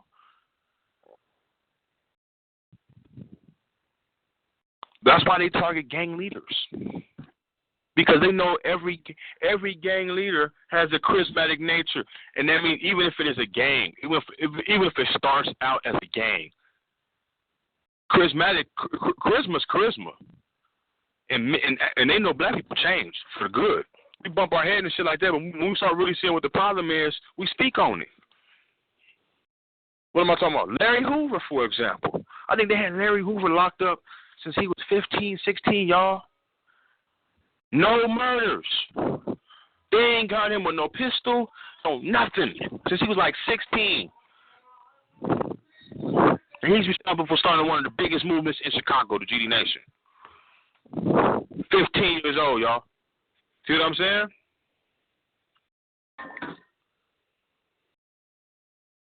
Look at the Black Panther part. How young? Them was youngsters. Yeah, them niggas young.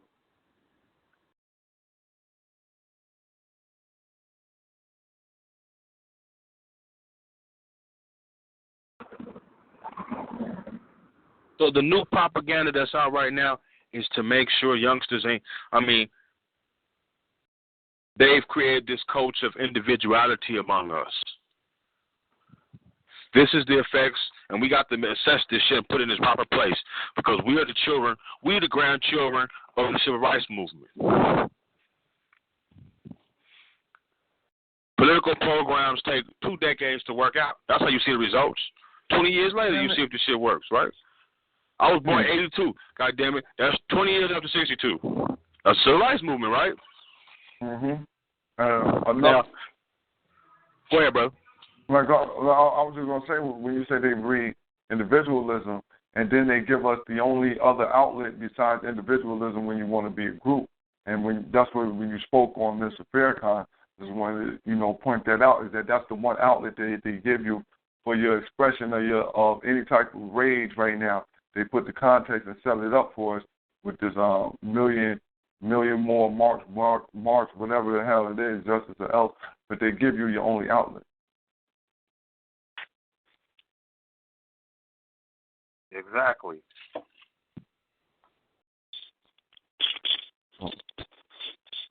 That's what we're dealing with.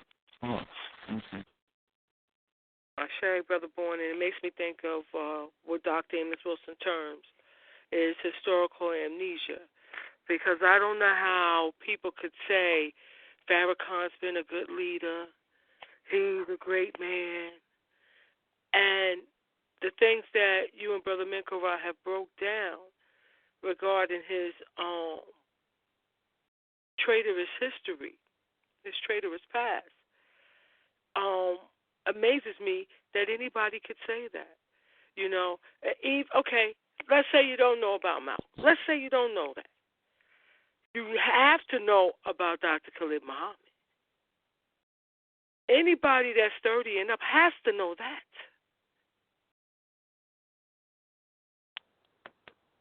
Okay? So how is that excused? How is this man being called by the enemy to disown his brother, the man who put his life on the line, the man who built his ass back up? All right? After the assassination of Malcolm X, that you would turn your back on this man after getting a call from one of the small hats to tell you to disown him. And that's exactly what you do. He give a press conference for Dr. Khalid actually teaching. That's what the man did at King College that day. So I don't know how people can forget that, And then the most recent, like you mentioned, justice for all. What is justice for all creeds? Having homosexuals come. Where's that okay at? What would Dr. Khalid Muhammad's position be on that? I heard, I don't mean to cut you off, Queen, but I had heard a brother breaking it down, and he was speaking, saying, man, in actuality, when I looked into it a little more, what he was saying was the truth. He was saying, man, in actuality, Dr. Khalid was trying to really stick to the teachings of Elijah Muhammad, more so than what Farrakhan, we see he ended up doing. You know what I'm saying? We see he was already taking it there during that time. He had to be taking it there to have a meeting with the Black Caucus in the first place to even think about having to dismiss Dr. Khalid. You know what I'm saying? Mm-hmm. No, you're totally correct about that, Brother Tim. That was the main problem, and that's what Farrakhan could already foresee. That he was trying to go away from the. Yeah, my bad, brother. No, Farrakhan could foresee that it would be a problem with Khalid still being inside the group while moving along the path of Scientology, and and moving more into Orthodox Islam and into a self-help group. Because if you look at the FBI files and what they stated that they wanted to do with the Nation of Islam was turn them from nationalism and turn them into a self-help group. And we've seen Khalid was turning more and more nationalistic, and he turned from Islamic nationalism into African nationalism, but it was still along the program, the social program of Elijah Muhammad. Still had to, he still wanted to keep that structure that Elijah had brought up, you know what I'm saying, and had them strong, had them having their own businesses, because he seen that shit was good. And Farrakhan knew that was going to be a total problem and had to snake him out there and he had to put him out in a manner way out in front of white people to say that, look, my hands is off of them. That's what that meant. My hands is off of them. Y'all can do what y'all please. You know what I'm saying? Like y'all mentioned earlier, even the teachings of the white man is the devil. You know what I'm saying? We don't even hear that no more. It's like he backed all the way out for that. And we can see that happening right around, you know what I'm saying? At the same time, what we hear from Dr. Khalid is, you know what I'm saying? Shit. Kill all those crackers. That's what we got. They're moving in two different directions. They're moving in two different directions. Two totally different directions. And you know what I mean? And that's because, and what happened was Khalid didn't know that that's what was going on. And by the time he figured it out, he was outside of it. And he had, Baba Clark in his ear, giving him a couple other political jewels. And he began to see exactly what was formulating. You know what I mean? And it was, if it went from, listen, man, for the white man is the devil to look, we need the devil teaching, period. And the devil teaching is the way we're going to get ahead. I say, Brother Boy, and to add on to when you said that I think you said the FBI said they were going to make them a self-help group. How did you say that? Mm-hmm. Yeah, no, that's what the FBI said, that they were making a self-help program. Okay. Well, Malcolm X, after the same speech after the bombing, this is what he says about them. He says the Black Muslim movement took no part in things political, civil. It didn't take too much part in anything other than stopping people from doing this drinking, smoking, and so on. Moral reform it had, but beyond that, it did nothing. Mm-hmm. Like I said, that's Islamic nationalism. It was only about Islam. If you wasn't a Muslim, they didn't care for you. Whereas like you was outside the group. That was one of the reasons why they didn't respond to the bombing. See, little do people want to say it, but they like that. They didn't respond because they thought it's like they hold a creed just like Masons. Like if you don't know, if you're outside of knowledge, then you're a savage. So they really don't care for the savage the same way. You're 85%, you're a savage, the devil's dumb and blind. You know what I'm saying? You easily let it in the wrong direction, hard to lead in the right. Right. Now let's look at the main arbitrators, because Malcolm said this too. He also said that when he had his security beefed up, when he left and so forth, he knew that he had contentions with the Nation of Islam. When he didn't know how far the motherfucking rabbit hole went until he got poisoned in France. Mm-hmm. They had to show that in the movie. It wasn't just Nation of Islam. Yeah, he knew that it was. No, go ahead, Brother Nicola. My bad, excuse me. But you was with the Nation, so go ahead and put that contextualize there, Brother Bourne, so they know what we're talking about. No, I was saying I was just going to add on to the point that you were making about him being poisoned, and how in the Nation of Islam, when you look at how he was put out, and as you said, he was poisoned.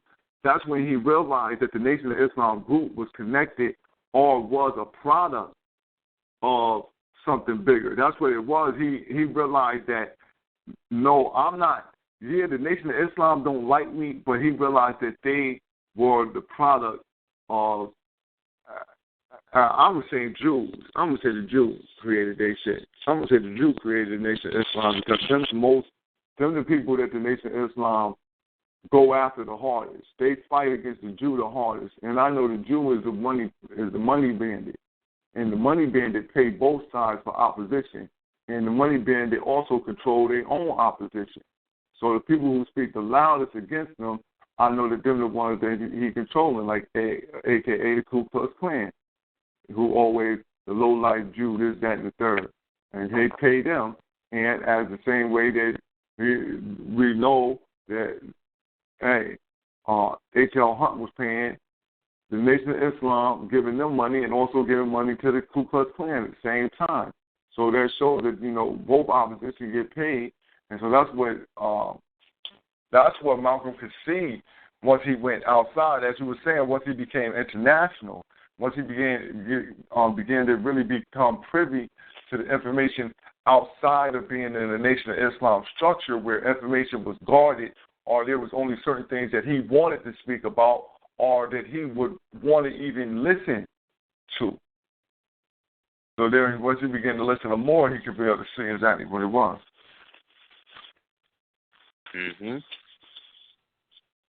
Because now look at this. All the government need is motive for a conspiracy to try an organization, right? That's it. Yeah. The motive, they said, this is white folks. The motive was Nation of Islam killed Malcolm X because of disgruntled. This is falling out with Elijah Muhammad, right? That's enough to. That's okay. Let me get my words together. Conspiracy. They say, what's the motive, right? The motive's right there. They don't. The fact that they have two members of Nation of Islam, they have recorded beef. They have rhetoric coming from other motherfuckers that they should kill Malcolm. That's conspiracy, right? Let's look at how the government works. The government don't give a fuck about, when they don't look at picking a side and saying we're going to defend Malcolm X's murder. No, they're looking at the opportunity to bring down a black organization, right? They killed, right? They killed two birds with one stone. Now they killed Malcolm, and by them killing Malcolm X, that opened up a window of opportunity for us to go ahead and investigate the Nation of Islam and charge them with conspiracy and disarray this whole organization. But like Brother Bond just stated earlier, if you got rich white philanthropists giving money to the KKK and the Nation of Islam, that means they on the payroll. Certain shit don't apply to them, right? I'm trying to. How can an organization still function? And they have been tried with an organized assassination, a successful assassination, right? Listen, not only one. Listen, right? All right. You say that about successful assassination, but it's hard. Even when you get all the way to the point of right now where we at, when you look at the John Muhammad, who was a Nation of Islam member, you can look and you can see that the Nation of Islam had a group called the, I believe it was the Angels of Death. The Angels of Death. But they was in his squad out of Philly, Nation of Islam members. They was cutting people's heads off because there's a lesson that states that in order to get you free transportation to the holy city of Mecca, and what you had to do was you had to give up 4 double heads in order to receive a pin on your lapel and get free transportation to see your brother Muhammad in the holy city of Mecca. If I remember that degree correctly. But if I don't, what I just said is very close to it. And what was happening was you had Nation of Islam members out actually cutting white people's heads off. Straight up. You know what I'm saying? On some straight wild. Like, we're going to collect 4 devils' heads because we want free transportation.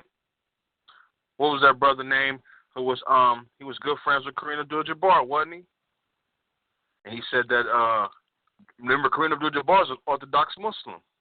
Mm-hmm. So the brother said that, and I think Kareem Abdul-Jabbar bought him a house or something, and he was a Orthodox Muslim, and basically was speaking that Elijah Muhammad was a fraud. He wasn't a prophet. There's only one prophet of Islam. And what the CIA did was they wrote up some fucked up shit that he said against Elijah Muhammad derogatory. And when like you said, that mosque from Philly got to it, when that mosque in Philly, the brothers from Philly got wind of that shit, and it was a fake letter, like a fake email or a fake Facebook or something like that. And they went with the murder squad, and they killed the baby, the woman, everybody in the house was dead. Now, this brother got connections with Kareem Abdul-Jabbar, so that means he got money on his side for an investigation. The fact that they tied to a black organization like the Nation of Islam, who are already connected for the murder assassination, successful assassination of Malcolm X, that would be red flag for what? The feds to come in like they did. Even Malachi Z. York got the fair treatment. Did y'all see how the feds ran into his little compound?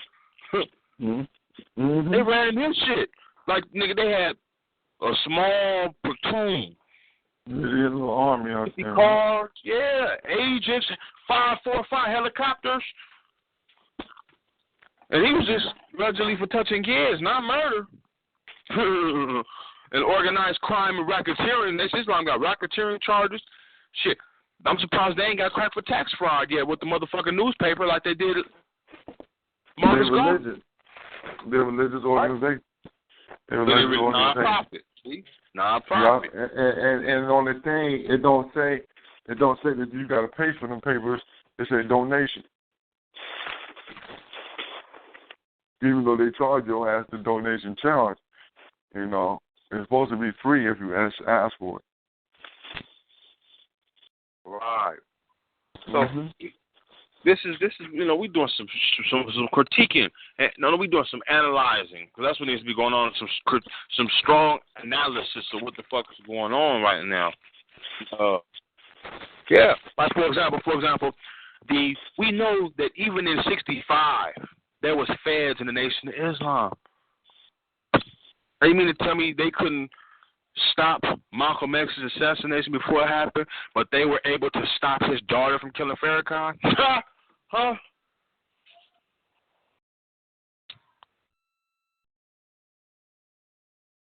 Go look it up.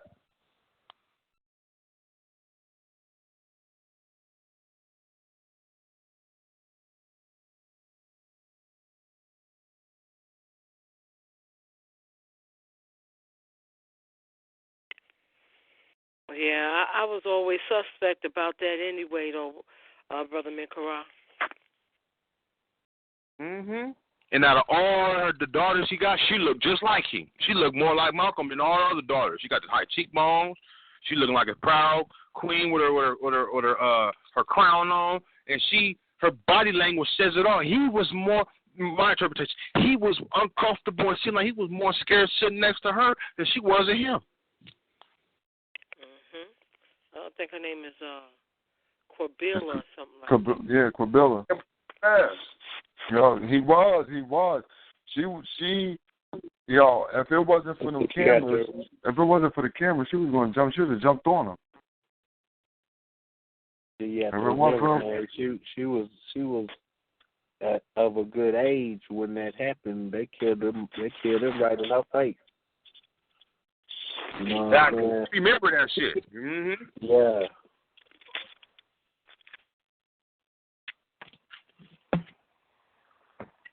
And she seemed to be poised to me. I mean, her discussion, she seemed to be very poised, for a sister. She had her shit together. I mean, he was uncomfortable. You see the looks he was giving her? He kept adjusting his seat when she was watch that head nigga was very uncomfortable. That nigga was sweating that little dookie head out. That's a conk. That's a conquering. Well, you know, it started off with conk, but you know, he got the rich, he got the duke now. That's the it's conk too, but you know. The conk and the Duke Wade, both of them together. But now you know, she had him shook because he could feel that energy. She, you know,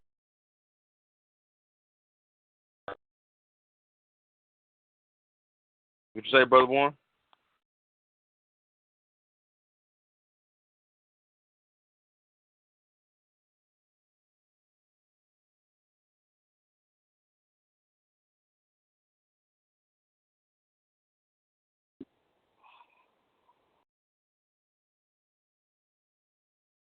I'll say this though. I think she was more in a position to speak more freely because she had no money tied to this shit, and she had no involvement in it other than her observation of watching her father being assassinated by an organization he helped start. You see what I'm saying?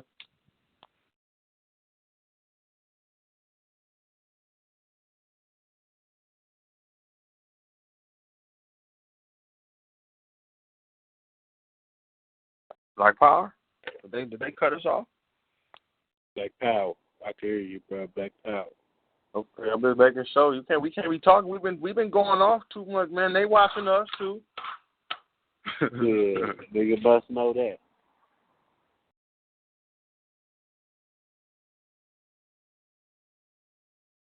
But yeah, you know, after that show, watch her, man, watch her. She may do something. Why? Because she's speaking on what you. That's the guilt. That's the guilt, and his handlers jump right on it. And see, when white folks do, they espionage. They go all the way. So they murder her. You know what I'm saying? They don't. When they do espionage, and when hey man, you called us to fix a problem. Farrakhan called them to fix a problem. Hey man, Malcolm X's daughter may do something, man. Just watch her. They didn't just watch her. They took her out of jail, sent her son to live with the grandmother, killed the grandmother, burnt her up in her own house, and then convicted the grandson of doing the shit. That's that don't sound right to me. Yeah. That do not sound right to me. I don't care what nobody say. How all that bad luck hit them after meeting that nigga Farrakhan on the radio. I mean, you see what I'm saying? All that bad luck hits that family after they wanted to bring up the murder of their pawpaw, right? Yep.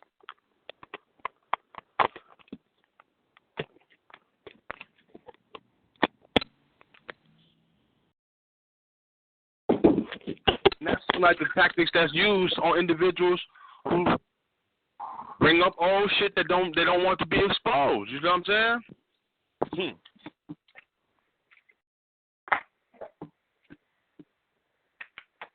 Timing is everything.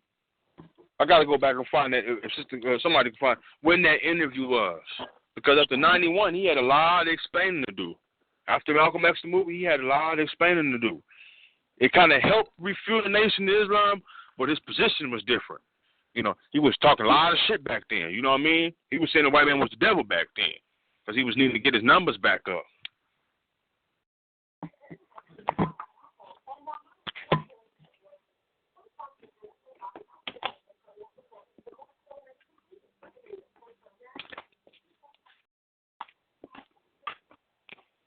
Yeah, man.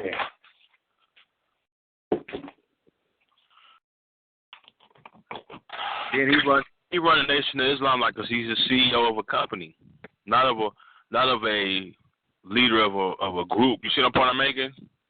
And CEOs don't want to hand the motherfucker off to nobody. When I die, the motherfucking shit's over. Because he's not looking for he's not trying to build a dynasty. When you building dynasties like our ancestors did, you ain't no haterism in your bone. Your position is to hold your shit down, get your glory, and then find someone else to pass the torch to with the same aspirations that you have toward the nation, right?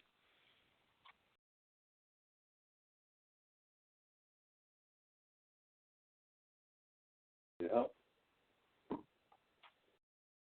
I'm saying he ain't got one right now. No hair to the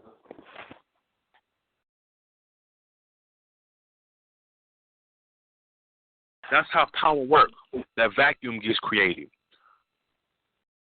Or someone, not in a position, or the king dies, or a nigga get popped on the block. That's a vacuum. Nigga. See, the streets even have that pecking order, right?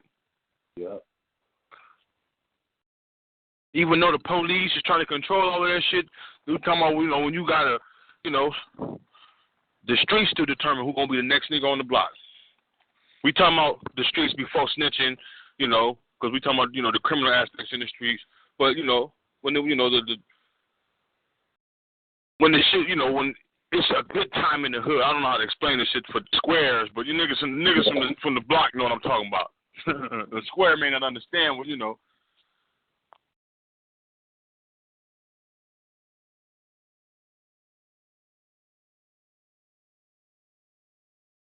Not for these cats. And then, the mentality of all these individuals is to take shit off from what the fuck they doing. And never really talk about what's really going on. His position really is to feel out how many motherfuckers gonna show up so he can file in line and report that shit. That's what it is. He's the temperature gauge for the black community right now. What's the temperature right now?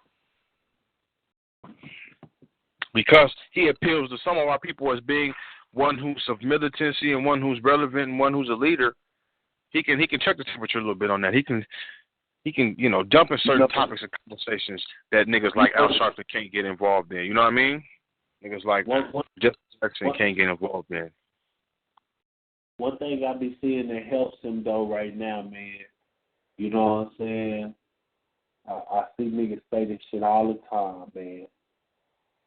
The thing that helps that nigga, man, is that nobody else is out there, man, at that big as that on that. You know what I'm saying? As far as black leadership, you see what I'm saying? That's everybody out here is commenting on talk about. He's the only black man out there saying something that can pull that power. That's a true statement. You know what I'm saying? That's a true statement, bro.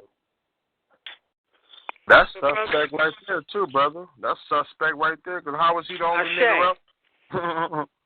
Yeah. That's what I was about to say, King. You know what I mean?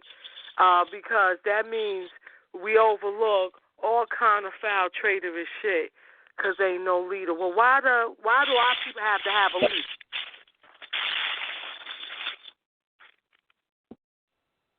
Exactly.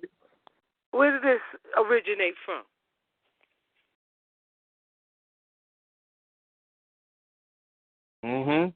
It's the Messiah complex they gave us. They make us believe we need a Messiah. It's something new, because it didn't exist. When we look at the 60s, when Malcolm X passed, it didn't stop. Strictly Carmichael picked it up, goddamn me, the H.R. Raps, goddamn around this motherfucker. You see what I'm saying? The list go on and on and on. The Payne Lou Haymans. You know what I'm saying? Everybody's speaking on the same shit. How now? Only one mother, because they don't even see, they know the power. They won't even give a motherfucker. They even watch when they get on the camera. I'll be mad. That's why I don't even watch TV, because I'm like, they even pick the dumbest motherfuckers from our people to speak for on the camera. And they used to do little reports back then on us because they didn't know about the movement. Now they know about the movement. They know that they can't afford to give no nigga too much shine-light. Yeah. The internet get too much exposure, got to be a nigga that's on the payroll. That's what it is, man. Is back in the gap, man. Back then, you know what I'm saying, they was able to use the media to their advantage. You know what I'm saying? Just because really the media having TVs in every household and shit, that shit was still new in the streets. That shit was a still new concept. You know what I'm saying? So I mean, now you showing. You know what I'm saying? First niggas was seeing it was kind of a good thing for them to be able to show them they kicking niggas' ass and shit. You know what I'm saying? niggas marching and shit, you know. Shit, look at these crazy ass niggas out here marching in water hose. You know what I'm saying? But it puts so much. So it put it out there to so many people that it got sympathy from a lot of motherfuckers. You know what I'm saying? And I think that's what they was trying to appeal to was the sympathy of motherfuckers. But now we passed that shit. We really gotta say, man, what use? Like you say, what use are we getting out of the media now? You know what I'm saying? We ain't getting no. We don't get no benefit from it. As soon as if we was to get somebody out there on the level like that, you know what I'm saying? I mean, that we putting them in. We really putting them out. You know what I'm saying? If you really get out there, I'm saying if you get out there though, we automatically know what you had to go through to get out there. So that's the thing about history. We can go back and look and see the historical account of how these other people got out there. So we know you're going through the same doors. They ain't changed them channels. Well, business. You know what I'm saying? And see, this is the news propaganda they running right now, like you said, because they rewriting history every day. The feeling that you get from history books and politics and the media when it comes to our motherfucking plight is that we dealt with y'all in the 60s. Mm-hmm.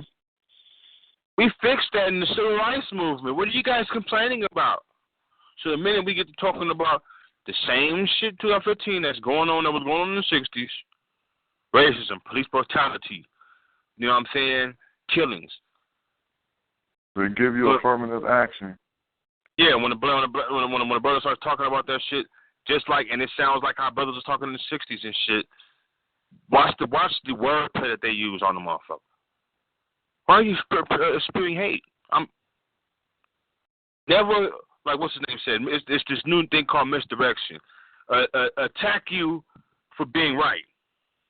Don't address the top, don't address the facts. Address how you brought the information or type of fashion. You see what I'm saying? Yeah, exactly. Now, that's what I was talking about when I was saying about the Facebook. When I brought the facts, I'm getting attacked because how I brought the facts. Because I didn't go, I don't know how I'm supposed to say that you're wrong. And this is what it is, Nah, nigga, you shouldn't be telling us we wrong. You should go along with the lie. Mm-hmm. And to Brother Tim's point, one of the reasons why those images of them using dogs and water holes on our young people at that time was strategic for the small hats who control the media and still do by a large number. I mean, definitely now, but had by a large number then, you know what I mean? After the Reagan deregulation, then shit definitely got consolidated by them, even more so than it had already been, But they put that out there because they were using us as, like Dr. Clark and many others have spoke on, and Dr. Amos Wilson, as their cannon fodder to get certain political gains and social gains. Because one of the things remember, they come in 20 years, right, off of Nazi joint, right? Yeah, that's exactly. That's what they wanted to get white people off of them. Because, see, white people still had an angst against that goddamn Jew. So he had to throw, white people seeing their economy going bad. They had been through the Depression. They knew that it was the shyster bankers who did this shit to them, and they needed a new target. So hold on. We got to get them from looking at us because we know they're going to get us like they got us everywhere else. We know. And so there's no motherfucking sympathy, because the fact is that Crackerbees, who the majority of them had TVs, or more numbers than we did at the time, they weren't moved by those images. In fact, they got pumped up to do more against some people, And I had mentioned before about the first Civil Rights Act, and that first Civil Rights Act was in the Civil Rights Bill was passed over President Andrew Johnson's veto April 9th. However, it wasn't really enacted until 1875, Civil Rights Bill enacted by Congress March 1st. And then you have the first thing that was supposed to give us voting rights was the 15th Amendment, which was in 1870, became a part of the Constitution March 30th. Mm-hmm. So to add to that point, Sister Camille, I watched this documentary on the 60s, and what they were showing was that even after that so-called bill was passed and we was allowed to vote, when they had black people in Mississippi identifying with this individual political party that wasn't Democratic, wasn't Republican, the Panthers, it was this elder. He was 106 years old. It was the first time he ever registered to vote. He wasn't the only one. But I'm like, damn, 106. This is in 66. Is after Malcolm died, 66. That man was born in slavery, y'all. Feel me? Slavery ain't that long. We was freed 1865, allegedly. That was 100 years after 65, right?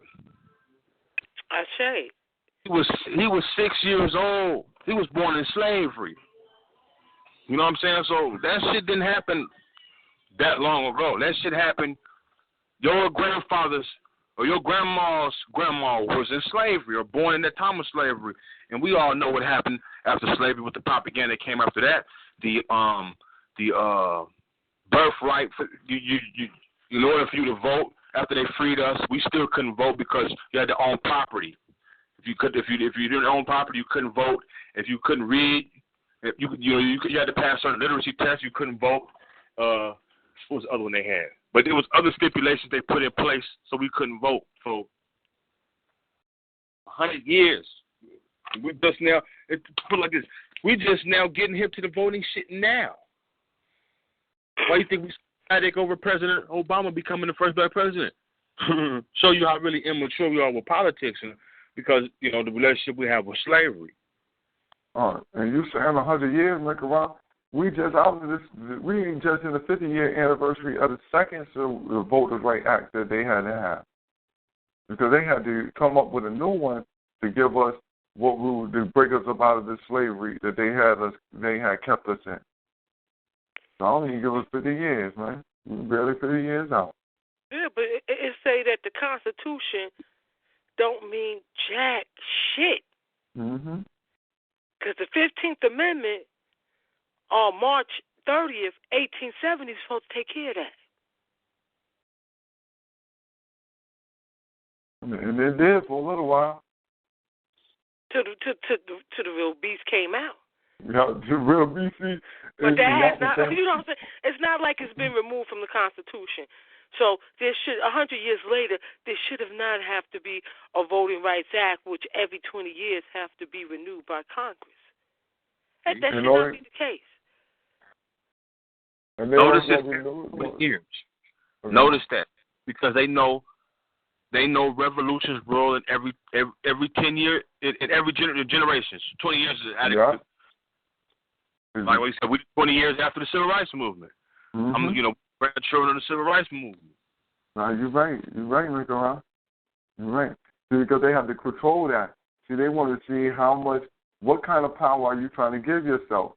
So every 20 years, they get to check and see how you've been voting, your interest. They get to see the interest.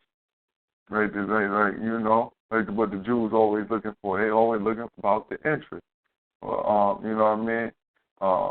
That's the main thing of who got interest in this situation. So during the time of looking for this interest, they make sure that they keep us under the suppression of a brand new story. Every 20 years, they make sure they get a brand new story for us, a brand new storyline, keep you down. They brought Obama up. That was the brand new storyline. They said, hold up, man, we got to keep them suppressed, keep them down, give them a brand new storyline. But during the 1870s, when they made that Voters' Right Act, what they realized then was that if you let us have our own agenda and see to our own will what we would grow and what we would become, we would no longer become cattle for anybody, but we would be controllers of our own destiny. So that's why they had to beat us, kill us, maim us into just not voting at all. So just like, we just ain't going to the poll. Fuck it. If this is what they want to do to us for going to try to vote, fuck it. We straight. Y'all can run every goddamn thing right, man. Just don't give us no trouble. And they tie in that too with population growth. So they're gonna say, hold on, we need to reestablish this voting rights here for Negroes every 20 years because of what? We vote in blocks, and our population's been increasing. There's slavery, despite mass murder, despite despite premeditated genocide. Mm-hmm. What do they call it when you try to kill somebody you're not successful? Mm-hmm. Attempted murder, right? Attempted murder.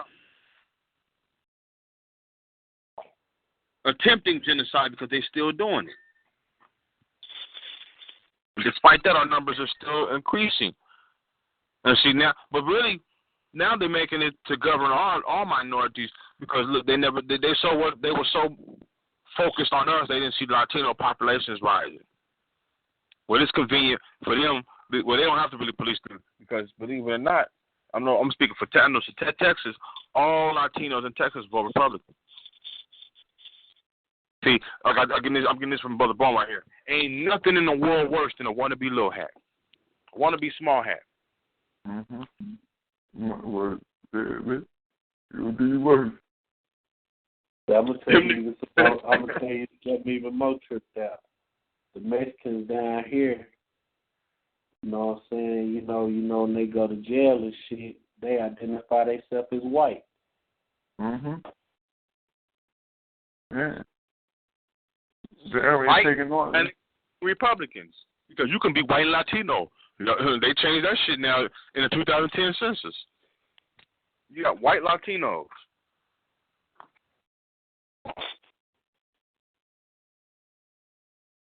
And niggas got and you know what that's for, though?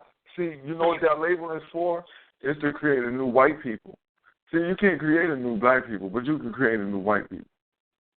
And what they want to do is they want to brown the white population up enough that they just don't exist no more. That's what white people was fighting against.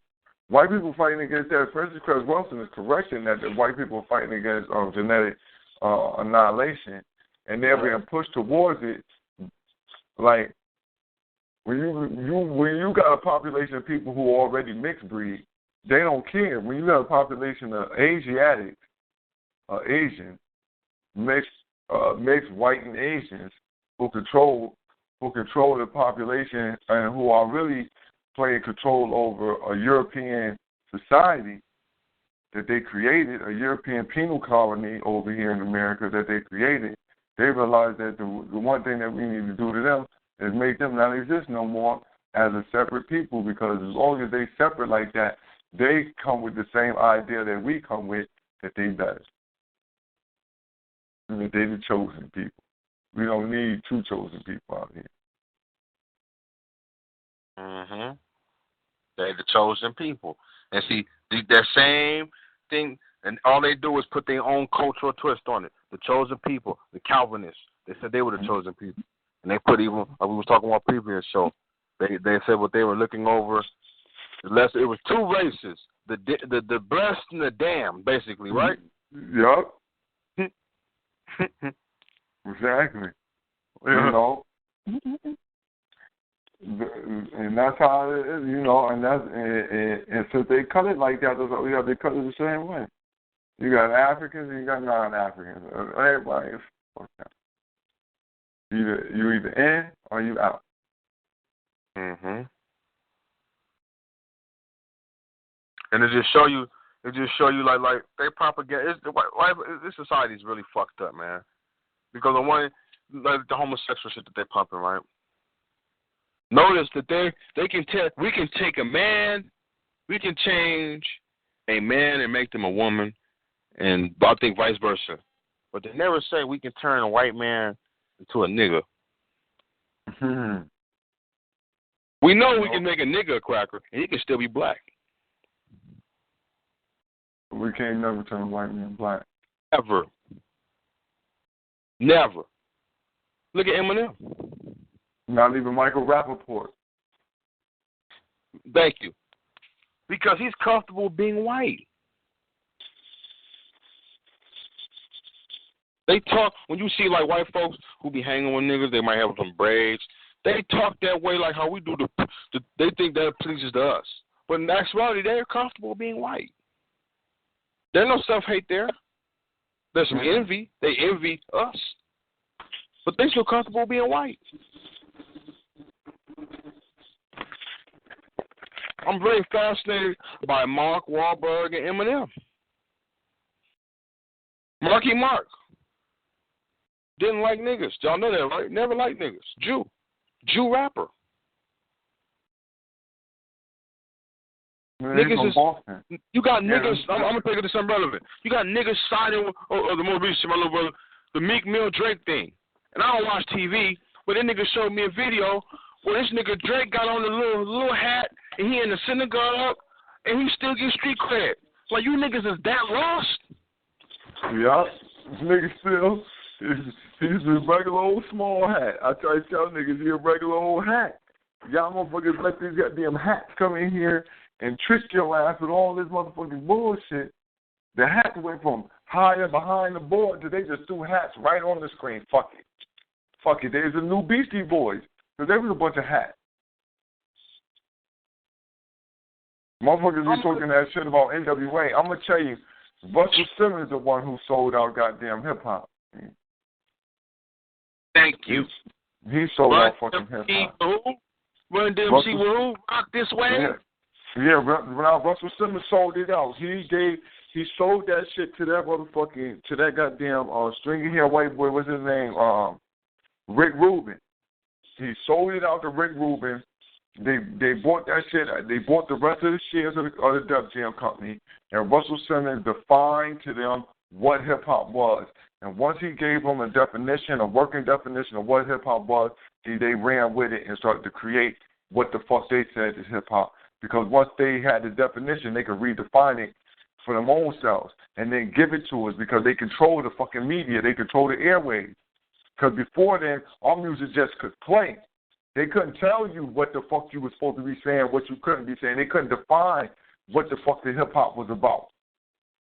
But once they got it, it's now we know what the fuck it is. Now here go the Beastie Boys, bitch. Here you go.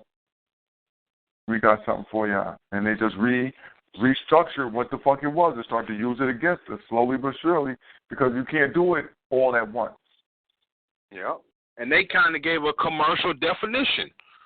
B-boy is spray painting. Nigga, that's it. Yeah, exactly. They ain't gave no us the poverty involved. Ain't no poverty and police involved with that shit. No, they gave us the definition of what it was. They defined it for us, gave it to us. You know what I'm saying? It's just, they didn't define it as a culture. It's just a hip-hop expression. It's just an expression of music.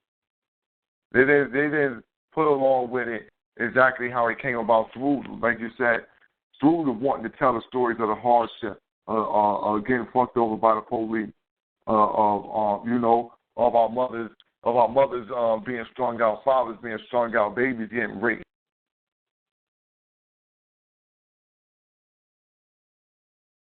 And then KRS-One was on his thug shit a couple of first albums, huh? Niggas feel, huh? Yeah. Eric B. and Rakim or those gangster shit. Yeah, KRS-One, they were his fucking first with album. 50 Cent. They were fucking with stick-up kids like 50 Cent. So come on now, let's be real. Like KRS-One, his first album, he had a couple little gangster tracks up there, but after his DJ got shot, it went a little more education than just outright just entertainment, just to entertain. On his second album, which was My Philosophy. He changed everything right on over. Airbnb and Rakim, though, they never really went gangster on they shit. Now they hung though. They in the hood. Now everybody hang with the gangsters. This was the thing about hip hop. Hip hop was once the streets once defined hip hop. The rappers wanted to be like the people who were in the streets. And then it turned to the streets started to imitate hip hop. And now that changed over, I don't know, probably around. It's when, Brother B, my bad, Black Power. It's the problem hip hop got monetized, brother. Monetized. When every time something get monetized, it's the small hat shit. That's what they do. The video you posted up. All right, Black Power. Black Power. The problem with everything is monetization because you gotta now you gotta organize that shit. Mm-hmm. Now to organize it, I need genres. Now when I create genres, which certain genres gonna get pushed and which certain genres ain't gonna get pushed? Come on, man. That's what they did. Listen, monetization, capitalism is a fucking problem. Yeah. We're watching the market. We're gonna try to market you to a bigger audience. We see the gangster shit in what was it, the 5 Heartbeats? I say. What's the motherfucking name? Red. In their songs, yeah. That nigga Perm was wild. He was banging. He was Suge Knight of his day. Basically, what time is Red hours? What time is Red business hours? 24/7, but mostly at night. That's when the vampires bite. Red, nigga, my business hours is 9 to 5. What you coming in here for? We playing the rest of the time. You feel me? You feel me? We playing the rest of the time, man. And that's what my grandmama said, Brother B. Ain't nobody playing in this world but you, Lil. Mm-hmm. Yo, that's one of the things that video that I posted in the chat room with the rabbi speaking. It wasn't a nonchalant. It was the nonchalant way that he just knew that no matter what the fuck I'm saying, y'all motherfuckers ain't going to pay no attention. You're just going to be the fucking cattle. You're just going to be that. You need jobs. You can't do nothing about it. Yeah. You can't do this. You want a job, don't you? So look, man, let me give you this job and you pay me. The way that he put the context of how a person works and how they just all they doing is taking little pieces off of what you do, and you really just you working to pay them. I'm like, what the fuck kind of? I'm like, yo, this is the slickest game, y'all. And then he tells the white man, what, you wish you could be doing what we doing? Like, you should be doing what the fuck we doing? So y'all bad. That's the problem. The problem is white people. Y'all bad. Y'all ain't doing what we doing. So bad we thought of this first. Yep. Yeah, that's it. That's what Rothschild is all that about. If you don't, man, listen. If y'all don't study the banking systems and how them motherfuckers got that shit, this is what's running the world. This motherfucker said, I don't give a fuck who runs the laws. I just want the loot, baby. Mm-hmm. I just want the loot, baby. That says it all right there.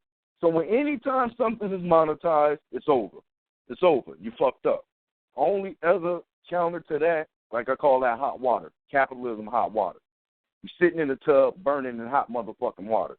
Niggas talking about they want a motherfucking ag economics, right? That's just turning on more hot water in the tub. Ain't relieving none of the burn. Only way the cold water needs to be turned on so you can have lukewarm water to enjoy the water is bartering. It's the opposite. Opposite of hot. Can't monetize nothing. See? You got to make the small hat make his own fucking bed. You got to have pride, and you see, that's all it boils down to. It's the monetization of shit. That's the fucking enemy. Everything else is just uncivilized. Because the money causes everything else. The money's the root of all the problems. That's why I always say, why these economic motherfuckers don't talk creation of money? How these motherfuckers came to run shit? They created money. Yeah. What the fuck? Mm-hmm. Like he said, the crackers can do it too. How? Create money, stupid. All right, I'm done talking.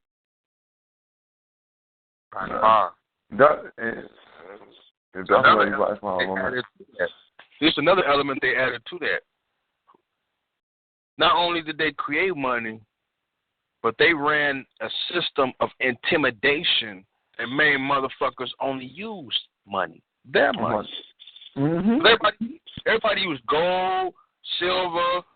You know, we bartered, like Brother Little just said, we bartered until some individual created a ticket currency. Mm-hmm. The substitution, IOU. You see what I'm saying? And first, everybody else, you know, either you gonna stop selling and trading in gold and silver and use just this dollar, or you gonna have some problems. Yeah. And when the cracker created money, he created debt that he knew that you'd never be able to pay back. That's why I always stress that shit. We stress over money so hard, but money don't have no value. All you doing is fucking killing each other and working yourself to death for debt. Well, see, this is the slick thing that he did. What he did was he traded. See, the first thing they did, because like you said, they got to do the shit in increments. So since people was already, hold on, man, somebody got something going on in the background. I don't know if you got something going on in your background. Can you please mute your microphone? I don't want to have to go through everybody's line and mute the mic. So if you got a little something going on in your background, can you please mute your microphone? I'm just unmuted, chat. All right. Now, what I was saying is that the money, what they did was move in increments. Because remember, the standard was gold and silver. People had gold and silver coins. Quarters and things of that nature were made of silver.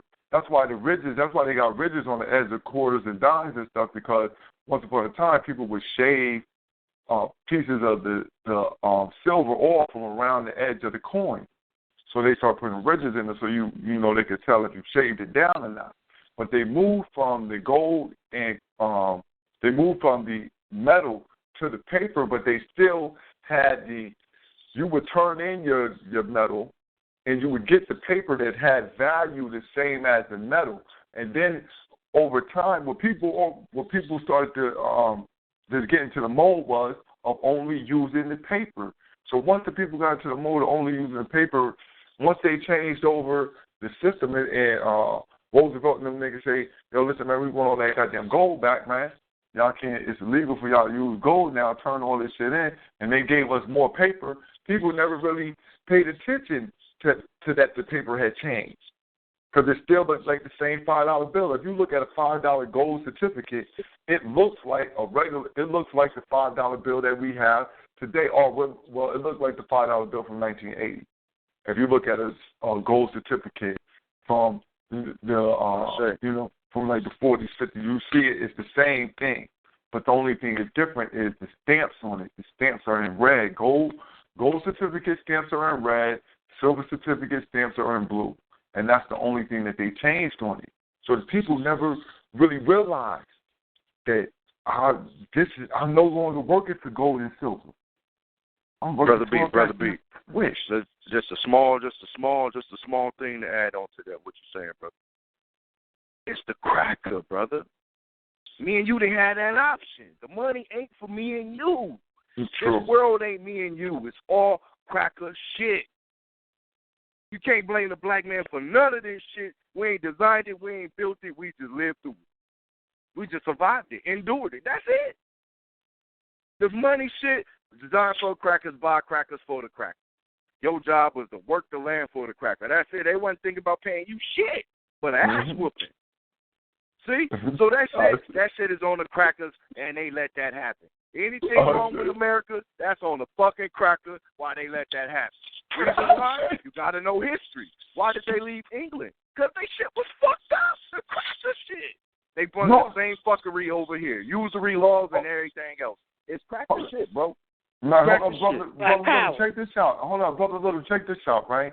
When you say that about over here, this one of the things that people don't understand what they did over here is that they brought all the goddamn criminals. They took all the cracker bitches who was whores, took all them bitches, brought them up out of the goddamn dungeon, shipped their ass over here, took all the motherfucking crazy criminals, all the psychos, all the torture methods, all the murder methods.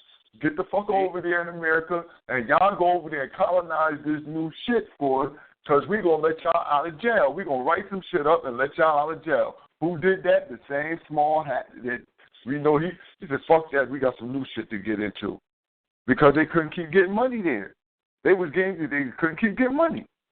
1492, they was kicked out. 1492, what happened? 1492, they all was kicked the fuck out of Spain. That's why the first motherfucking Jews over here was the Sephardic. Cristobal Colon and the rest of these motherfuckers, the ones with the Spanish last names, the goddamn Lopez's, the Fernandez's, the goddamn Rodriguez's, the Gomez's.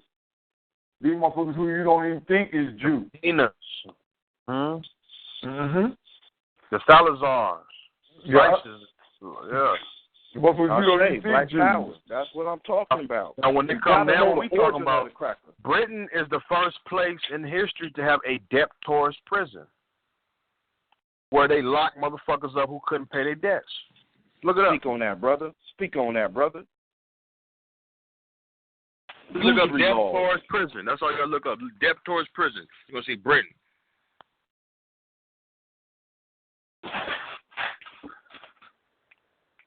So all the ills and pains of failed economics, failed government, can't get right.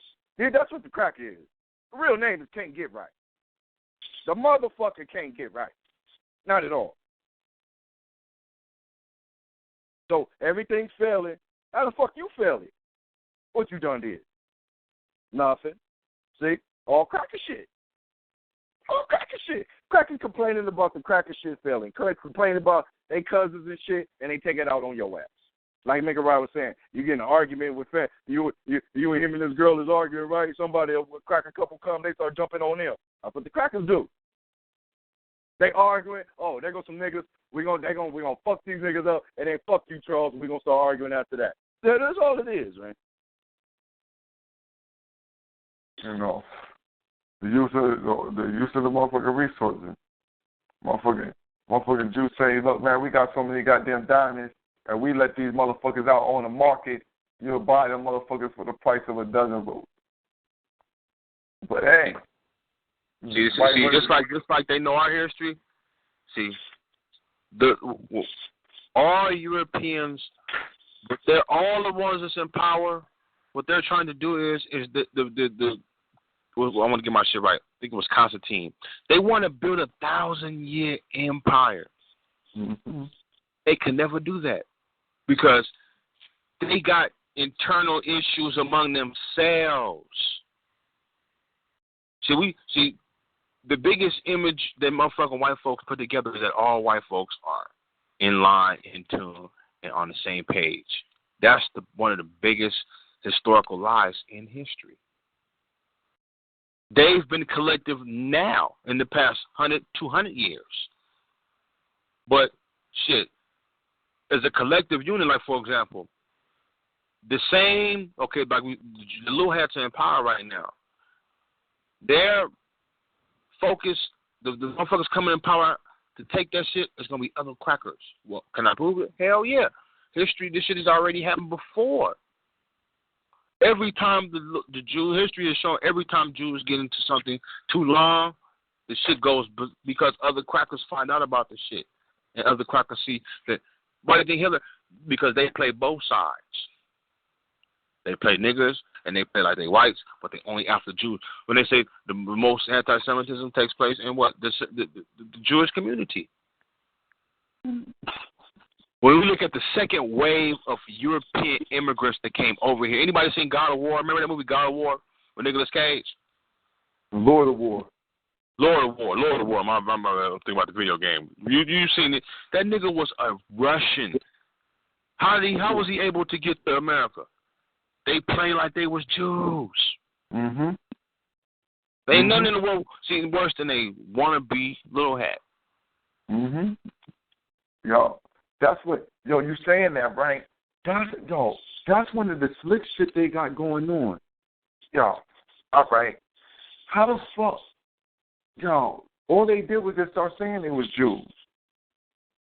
The white man said some slick shit on the documentary. I'll put in the thing. But he was like, yo, listen, and I went and checked it, and their population, essentially, they said in Europe was a little over 3.5 million Jews there. So how could you kill 6 million and then still right now today, y'all goddamn it's almost 8 million, 8 to 10 million who collected for the Holocaust. How the fuck all y'all get killed and is more people collecting than got killed? The fuck's going on here? Hey, now, Brother Boy, say that again. You saying that Hitler killed more Jews, which was 6 million, than there was Jews at the time? There's only 3 million at that time? The Jews was all in Europe. He killed more Jews in Germany than there was in the whole of Europe, according to the World Census. Okay, I got that. Yeah. So who the fuck are these imposters? Like Rebecca said, they from Asia. They're from Asia. Yeah, they fucking Asians. Fucking bunch of wild Asians. The rabbi said, yeah, I guess you could say that. Why? Because they Khazars. Because this is who he was talking to. He was talking to the Khazar one. He know who the fuck he is. Oh, man. The motherfuckers say by the time they took the Tsar out of power, the Rothschild owned half of the world's goddamn wealth. Half of the world's known wealth. Half of Europe's wealth. Don't say the world, because they don't. No. I'm saying the world. From what Europe's. They knew, from the world that they knew, known wealth, from the shit that they knew, they own that. Mm-hmm. In all the major cities, they was the major financial bankers. They own the motherfuckers, and they look out for their whole people. That's why all of them protect the motherfucker. This is no joke. He set that shit up so his whole people ain't had to work a fucking day in their life. Exactly. They ain't gonna love this motherfucker? Of course they love this motherfucker. Why Zionism banging? What the fuck you mean? We don't gotta work at all. We That's a blueprint. We the chosen people. We don't gotta work at all. Yo, listen. I listen intently to that. I'm gonna make this my new motto. Mm-hmm. They work very hard. They work very hard at promoting their interests. They're very hard at taking shrewd positions, dominating them, and becoming so good at it that they run monopolies out of them. Exactly. And I think a good hint I'm gonna take. The Jews in Germany worked very hard to get in their position that they were, but they didn't. What fucked them up was while Germany was doing bad, they were still doing good. And they were promoting that shit as Zionism. But see, I heard y'all remember that debate that Khalid Muhammad had with those two rabbi priests at UCLA? I mean not UCLA, but Cal State, Los Angeles. Yes. He was going over Moses, and he said that the reason why Moses is so significant, or the teachings of Moses, is because that these Jews gained from an African and was able to take that knowledge and was able to do good no matter where they went. Y'all got that part? Mm-hmm. And when he was going over, he said, and they had these shrewd, and when he was going into, but they played so shrewdly, and that's when the rabbi said, what did he say? That's a bullshit and a lie. The truth will make you do that. You say when you throw a rock into a crowd of dogs, the only one yells is the one that got hit, right? But out of all the shit, Carl Muhammad said a lot of shit prior to that. But when he got into their behavior, yeah, you know he hit it. He hit home because they don't. They fucking don't work. They fucking they just own shit. It's like these motherfuckers got the magic to own every fucking thing. They own all the distribution. That's what I'm saying. Like, I'm looking at the liquor store, and motherfuckers be mad at the Indian. I'm like, yo, this motherfucking Indian is he's just a fucking middleman. Bitch, you getting some pennies. You getting a couple fucking pennies. But you ain't getting no real big dog pennies because the real motherfucker is the one who putting the liquor on the shelf. He putting all this shit in here. He getting paid top dollar off every fucking thing. That's why you got to sell Lucy's in here for 75 cents a dollar. So you can try to make some money in here. So supply and demand, man. Supply and demand. Jews' success is in their connections. Jews' mentality is to become number one, whatever, not to compromise. As Dr. Clark said, they've mastered the art of selfishness, to look after themselves. As Dr. Clark said, they work hard at putting their people in strategic places. They work hard at taking jobs, like, for example, Dr. Clark going to in Europe, where they were dominating. They were shoemakers. They were tailors. They dealt in textile and fabric design. Sears and Roebuck. They create trends. They sell little things called jewelry. They were gypsies on the road.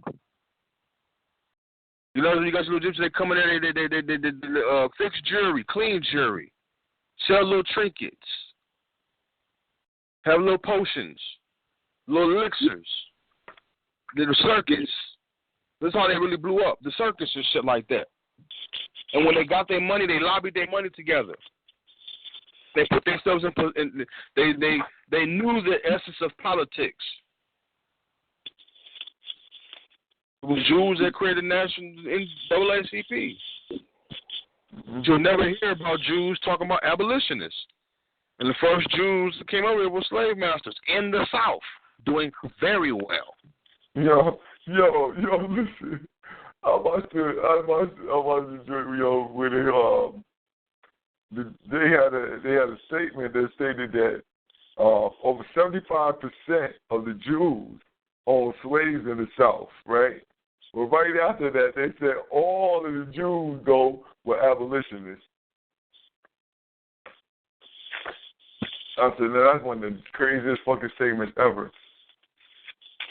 As the brother expounded on it, he just stated, matter of fact, the brother Body Shot, if you look up this video called The Secret Relationship Between Small Hats and Black Leaders, and that's, again, the secret relationship between small hats and black leaders, this is what I'm talking about. But, it's just, how could you own 75% of the slaves, and then all of you were the abolitionists? That means you were fighting against yourself, and that right there is ridiculous. Why would you fight yourself?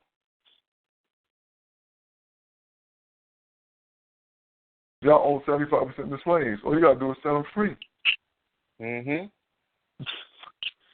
And you know, on that, Brother Bourne, Southern white crackers will speak up on that. Mm-hmm. That Jew ain't thought, I'm listening to some shit in the 60s and shit, and it was a Jew with the, marching with the blacks and shit. And KKK was saying that Jew, basically was saying, and the Jew ain't your goddamn friend. You only knew. Because the whites who came over here from England to the New World didn't have, they came over here fucking late. They came over here fucking late. The Spanish was already over here and the Portuguese was over here. Mm-hmm. And those are linguistic groups. So they're Jews. Mm-hmm. Yeah. You was already here. Setting up shop. Giving them jobs. Giving them what white people wanted. The white people who came over here, they were looking for opportunity. So the Jew gave them what they wanted. Here go a job. Take care of this for me. I'll give you a couple of dollars. And according to Professor William Mackey, thanks to the brother Mikaroff for putting me on, the Sephardic Jew came over here in large numbers by 1654. Mm-hmm. The Ashkenazi, they got here in large numbers by 1840. Yeah, they came late. Because they was looking for somewhere to go. Remember, they was going to make, they was going to make South America was going to be the home of the Jews. So remember, they had all those slaves down here. But what the Jews say, the weather wasn't right. They said the weather wasn't right for them. Hey, Brother Boy, some say it still is. And you know what caught my wind of it? You heard that a lot of Nazis went to South America, right? You heard this before? Yes. This was okay. At this time in history, if you notice, study German engineering. Them motherfuckers was on top of gear technology. Gears. I'm talking, making mechanical engineering. Yeah, guns. Yeah. They mastered that shit. Look at Taurus gun manufacturer. It's in Brazil. Y'all know that? They have a Glock. It's not a Glock because it's not made by Glock, but they have a prototype. It's made by Taurus, and they have some of the nice fucking handguns. And the handgun, when you look at the gear technology, that shit is Glock technology. That's German shit. How the fuck South America beat in its gun manufacturing? I didn't know the Taurus came up out of there. The Taurus that is a nice weapon. That is a nice weapon. The Taurus is a nice weapon, man. Like 40. How the fuck did Brazil beat China and gun manufacturing? China, they reproduced the patent for the Russian AK-47, right? And all Russian shit. China just took the patent and reproduced this shit. Reproduced it, yeah. But I think Japan made their own pistols and shit too at one time, I think. But you're saying that though, with South America though, South America is very like the when you get down to what they would call like the bottom of the globe, South America, Antarctica, and are not far apart. And when you go on the South Africa side, South Africa and Antarctica are not far apart, right? And there's a lot of I've seen reports from fucking naval, well, not Air Force officers, captains and shit who flew, who said that they got bases down there, and that was a large spot for, like you said, a lot of the Germans, who were scientists during the Nazi regime. A lot of them went down there, and it was alleged that Hitler also was ferried down there into South America. There's also a place in South America that has, because of the experimentation, I'm going to pull this up, there's a town that has a very large population of twins, I believe it is. It's like twins all over. They did experimentation with the people. Let me look that up. Let me try it. Now, what's the connection between Portugal and Germany? Because that shit, their language sound very similar to me. That shit sound bad. Germans be sniffing Hagen. It's moving a Wind Hagen.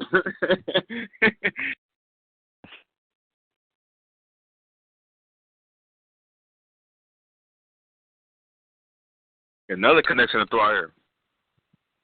This is my theory. I think the Quakers was Jews. We know they were gun manufacturers. Now people don't even know that. The Quakers and Pilgrim wearing motherfuckers, they was gun manufacturers. Not just settlers. Not the oatmeal, boy. So you eat your oatmeal, you see the Quaker oat man, think of a bird, think of a muskie.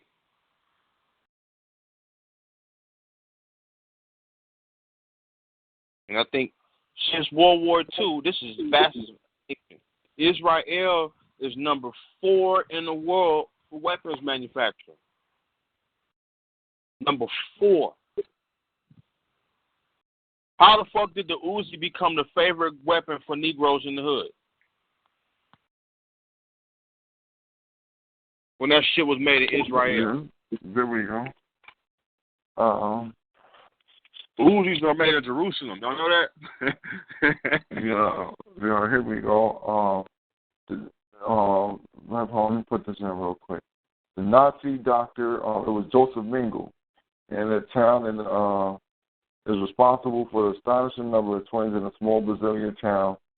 And Argentine historians claim the stilly-hearted angel of death was the resident medic at Auschwitz from May 1943 until his flight in the face of the Red Army in January 1945.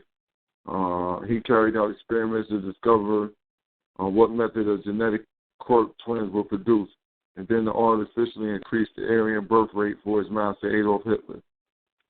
So that was his job. He was into making, Hitler wanted them to figure out a way to make sure he can make multiple babies all the time. They increase the birth rate. For years, scientists have failed to discover why as many as 1 in 5 pregnancies in a small Brazilian town have resulted in twins, most of them blonde hair and blue eyes.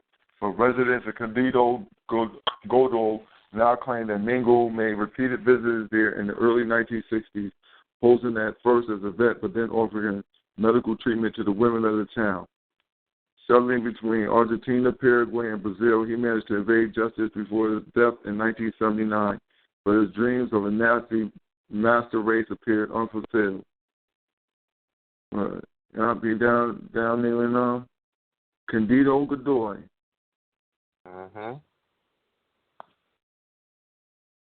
They said they had a German enclave.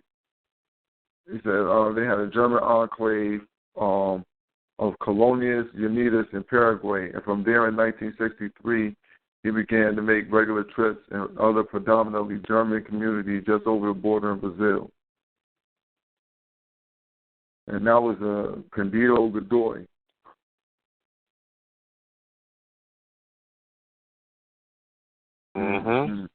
So, yeah, I forgot that. That's another point you brought up, too, right there. That means that Germans, they've been leading in genetics, too, before fuckers over here. Because what they say, Hitler was the first one to invent the sperm bank. They want it. And then that's ironic. Like, would you say that all the babies is twins and they blue-eyed and what? Blonde hair, blue-eyed twins. And we know what they say. But listen, though, not all of them is blonde hair, blue eye. They just got regular, brown, just regular looking crackers too, and look like a couple like mixed breed Indian types. You know what I mean? Whatever you want to call them, natives down there. I don't doubt that shit at all, because they say the African troops that was in Germany prior, when he started doing this thing on murder motherfuckers, was that he ordered them and the Africans or people African descent and the fucking what he called lesser breeds, the retards and shit like that, they were sterilized. And they did say that like it's like it is now, and I'm like, damn, nigga, this is in 1940 something, and them niggas had science right there already on how to sterilize motherfuckers. That's that Planned Parenthood connection right there. You know what I'm saying? That's where they got a lot of their science from in terms of genetics. He was going to chemically induce and create this white master race that they niggas. You know what I mean? I have no problem with it. And this is a little theory of mine. I ain't got no proof, y'all. So don't but it's a theory. I think they try to combine all the DNA. They got DNA from Hitler. They got DNA from Leopold. They got DNA from all the worst, scandalous crackers in the world, and they're going to inject that shit in the womb of a weak white woman. They're going to produce, you know what I'm saying? That's what they really, I think that's what they're striving for. They're trying to produce the ultimate cracker. No, listen, why would they not be? I'm telling you, you saying that, and you put in that little clip from The Simpsons, right, about Donald Trump running for president that was placed in 2000. Right, I've seen.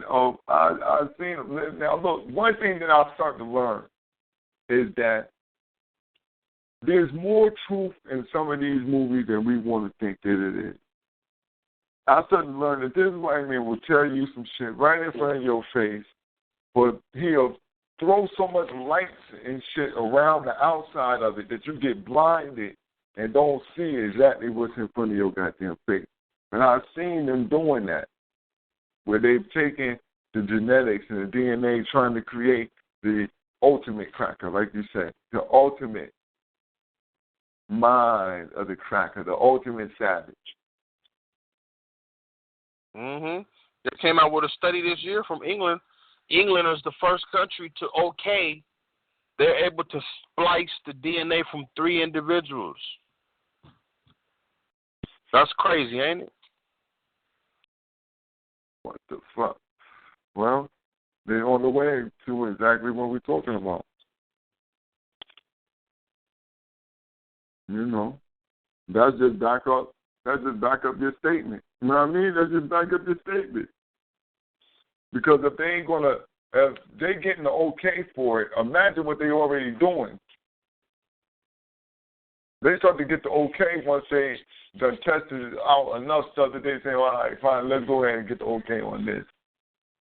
Because we're going to put something out here so wild that if we don't tell them that we're already doing this, they ain't going to be ready to accept this other shit. Brothers, that's what Bill Valentine was talking about with Obama, brother. The most, and they already got clones. So that just stem cell, all that you know, that ain't gonna be privy to the public. That's private information. That's the motherfucking the gatekeepers. You know what I mean? To keep their ass still running shit. Ain't gonna be for the rats. Yeah. That's 20 years later, 30 years later. They had a movie on that where the whole city, I want to say the planet, but the whole city of planet was sterile. So what these motherfuckers had to do was they was cloning themselves. So the upper echelon, these niggas been around for like 300 years. Ain't nobody had no babies naturally. So they was cloning, like dude, like he was in the process. He's like 45, but he's in the process of remaking himself again. So he cloned himself, and at this point, himself was like 12 years old. So he's teaching everything to himself about himself. That makes sense, y'all? They can't live on through having babies. Ain't no procreation. Just science. Ain't no natural birth took place in like 30 years. So what they were doing, they were cloning themselves. And because clones, you know, there ain't no mother, no father, so he was, you know, just a lab. He was teaching, so he had the memory of like 300, you know, the knowledge of 300 years.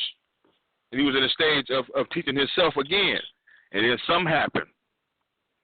A female got pregnant. You know what I mean?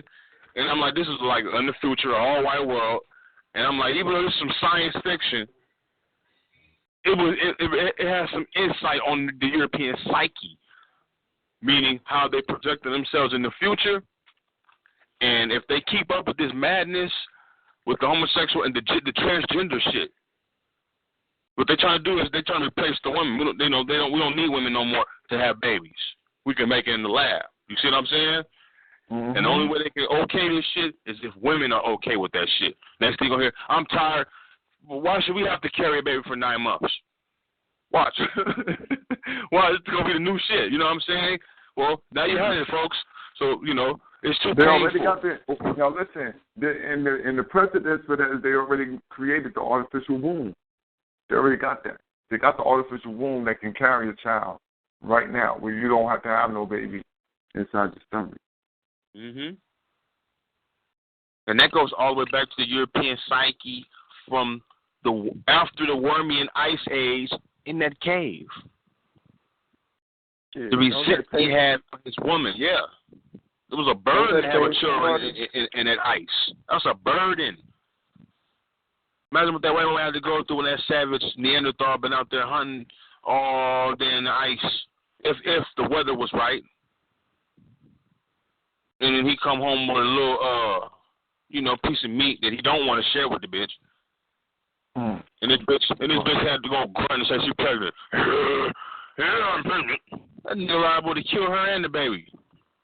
Listen, man, they got it. Science trumps. Bitch, you mean I gotta take? Bitch, you mean I gotta find two people to meet that? What's that? The artificial wombs. Hold on. Artificial wombs, the coming era of motherless births. This from June 12, 2015. Scientifically, it's called ectogenesis, a term coined by J.B.S. Haldane in 1924. I gotta find out who J.B.S. Haldane is. A hugely influential science popularizer, Haldane did for his generation what Carl Sagan did later in the century. He got people thinking and talking about implications of science and technology. Haldane predicted that by 2074, describing ectogenesis as pregnancy occurring in an artificial environment from fertilization to birth, Haldane predicted that by 2074, this would account for more than 70% of human births. This prediction may yet be on target.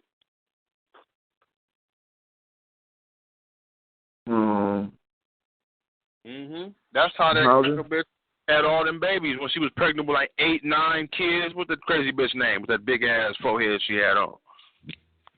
Hold on. All right.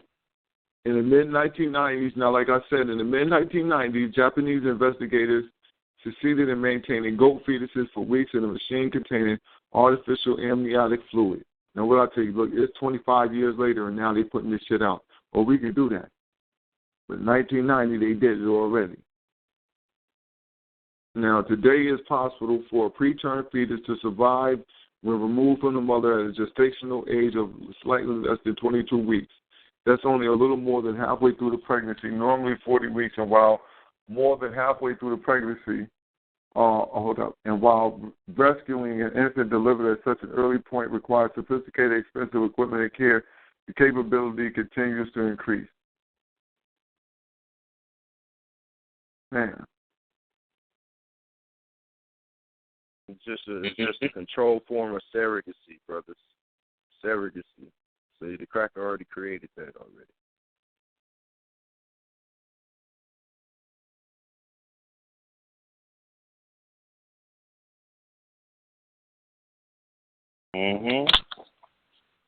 All right, now they looking now to try to transfer one from the womb, from a mother's womb right into it. So that's what they say they're looking to start doing right now. They considering people who are trying to get abortions and shit. They're going to start taking your babies. You want to get an abortion, they're going to take the aborted fetus and put it right inside that womb, have the baby right there, and then we're going to, all of a sudden you're going to see a whole slew of goddamn black folk who come right in, look like us, walk like us, talk like us, but they ain't going to be us at all. They out here now. Yep. And then some more. There's something more sinister going on. But when you study in Europeans, you see they like stem cells. That's what abortion clinics is for. Stem cells is neutral cell. Go ahead, brother. I agree. So all they gonna do is sell. They make money. All they gonna do is sell the babies. You ain't gonna have to worry about adoption no more. What the whoop? Come on, man. You dealing with the small hat now. They ain't gonna make money. Planned Parenthood, see, this shit's already in effect. It's already the piece is already on the chessboard. It's just waiting to put it in check. That's it. Checkmate right around the corner anyway. So everything is on their chess game is going right to plan. Mm-hmm. But yeah, brother McElroy, you know you won't Black Power, brother. Black Power. Mhm. You ever hear white folks talk about stem cells? All the time. That's the MO. So like you were just saying, they can manipulate, they can Frankenstein whoever the fuck they want to Frankenstein. They got neutral fucking stem cells, right? They can do what the fuck they want to do. Regrow your nerve, whatever. Especially from a black baby, and that's going to be able to be used everywhere. It's universal. Mm-hmm. So yeah, you right on point, my brother, right on point.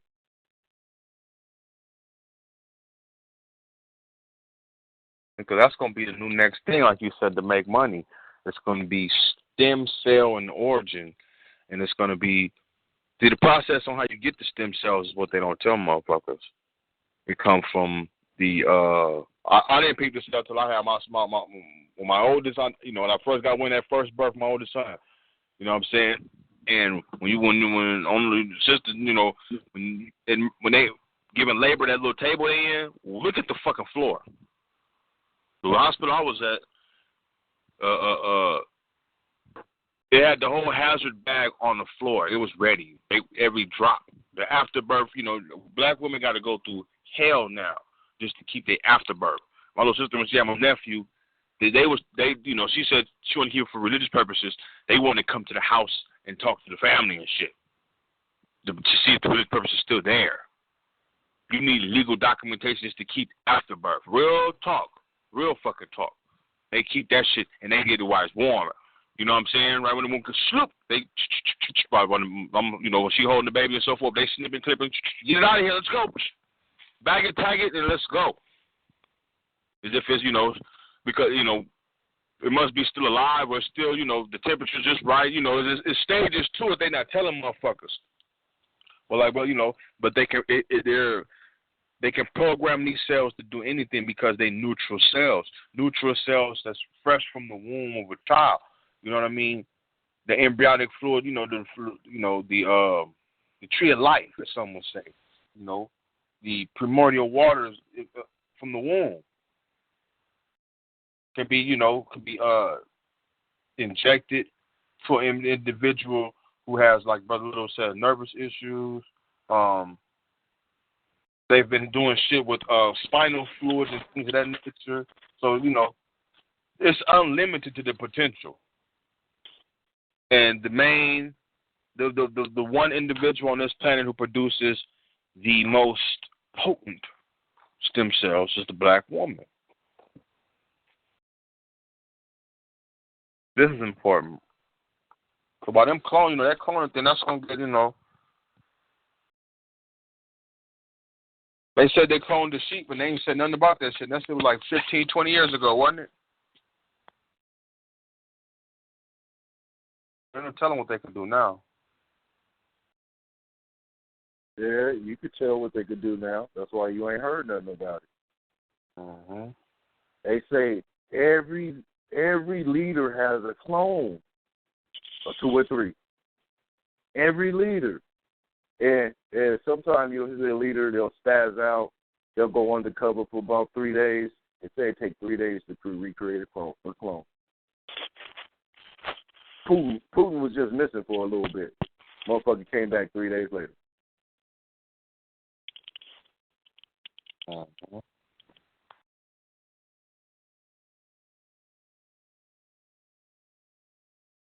Like I said, this is military shit, man. Everything is military.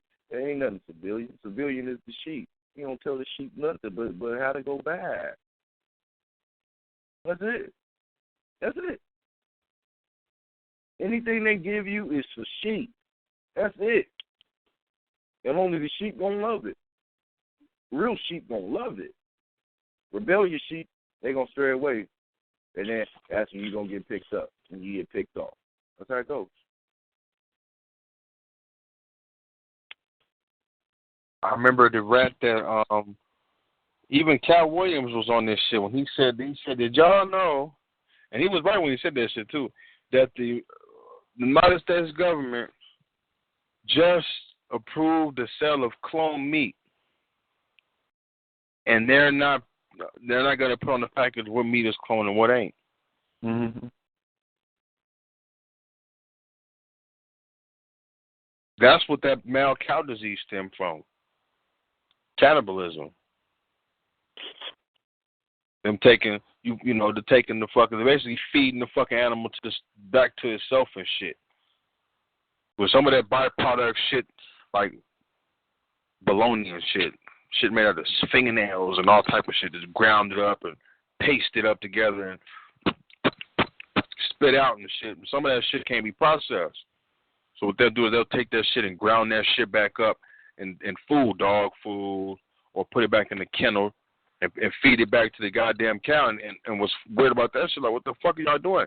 Cows are fucking herbivores. They're vegetarians. So when you run in the motherfucking illegitimate ass meat house, and you ain't got enough land to even let them graze, you're gonna be hitting that type of shit. Nigga, they on these GMOs, nigga.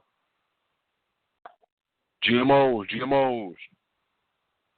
And that's something big too, because you got family members trying to get their farm on, and that shit taking also.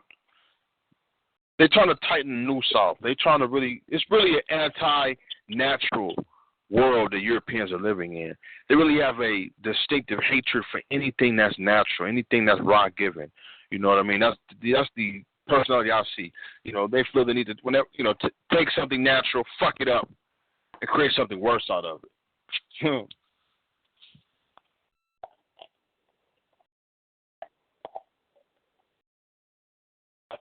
Yeah, and again, we're dealing with the law of opposites. Law of opposites. They're the opposite of nature, so they gotta be artificial. Everything they gotta do artificial. Any artificial water, artificial everything.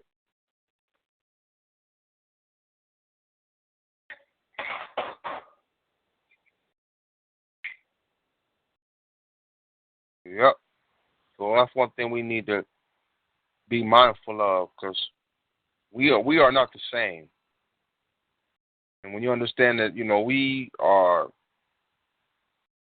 natural people who are naturalists, and we look to nature, we respect nature, we honor it, we protect it. And our nemesis is anti-nature. Because nature is his first enemy was nature. We respect nature, but we forgot the other side of nature, and we're talking about the nature that deals with things that ain't supposed to be living. The European is working very hard to escape extinction. This is what we need to internalize. As Francis Wilson stated, their genetic annihilation. Them being mindful of that. But them knowing that their most annihilation takes place among themselves. Meaning, if we went back to Africa and Asians went back to Asia and Europeans went back to Europeans, they will never want that shit to happen. Why? That's how they got in the situation they were in the first place. You got these niggas who having all these evolution conferences and all this shit. They ain't gonna talk about this shit. Genetic drift. When you have a recessive DNA, your DNA is recessive. We're talking about white people, and there is no diversity in that. And you keep mixing with other people that's recessive. All you're doing is weakening the gene. Passing, and so when you look at genetics, it's funny because let's say you're recessive, and you have a genetic ailment. The genetic ailment will be dominant. Meaning, you got genetic drift, you got low populations of white people who are genetically recessive, who keep mating with one another. They keep weakening their genes. They keep weakening their genes. They keep weakening their genes. What happens is they reproduce. The child has a strong genetic link to some kind of disease or ailment because they've kind of refined it. You understand what I'm trying to say? Mm-hmm. Whereas when it comes to us, because we are up on the planet, we have diverse DNA, very, very diverse. So they benefit more from being in populations with us and now and then raping themselves into it. You see the point I'm making? That's why they will follow us to the fucking. We went to a volcano, nigga, underneath the planet. They will be right behind us. Why? Because history has shown that when left alone, when they were just in Europe and they weren't but Neanderthals, first off, it was low number, it was Neanderthals. Then when they became, you want to call them modern humans, you want to give them that title, Cro-Magnon, we will call them Cro-Magnon. They were still having issues because they was genetic drift.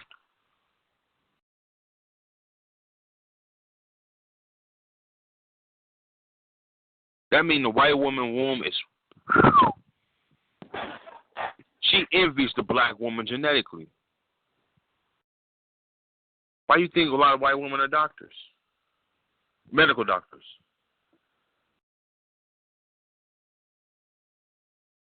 Mm-hmm. They study black women.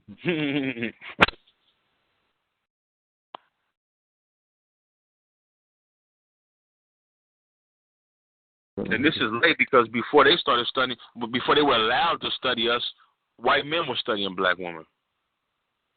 We're talking about the slavery, raping and so forth. Mm-hmm. A lot of anesthesias, a lot of medical procedures were created for the mutilation of African women. But even on the negative side, even when we don't know what's going on, we still at the center. We're still at the center epic of everything. Diamonds, niggas. All the material wealth resources. Africa, niggas. Medical, even the medical shit. Niggas. They still studying us to learn about, you know what I mean? We gotta know what we dealing with, y'all. These, so the power is still in our favor in terms of influence. Like right now, I believe they have rich white folks. They keep a smart nigga around, a genius. They go find black geniuses and take them out the black community. You see what I'm saying? Got them locked away in some government facility, getting all their, the science, the math and science from them. That's really what the whole stat test for, the IQ test. So the certain individuals meet a certain intellectual level that they deem worthy. This is seeming kind of worthy here. If we can just take him, shape him, the younger the better. Boom. This kind of serves as well for COINTEL. Getting back to the topic regarding creating agents. They watching this program the other day. They coming out with all these born identities, born supremacy.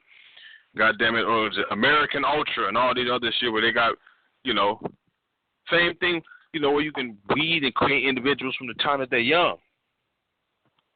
We talking about pedophiles. We talking about like the Catholic Church. If we can get the child from 3 years old to 7, we got them for life.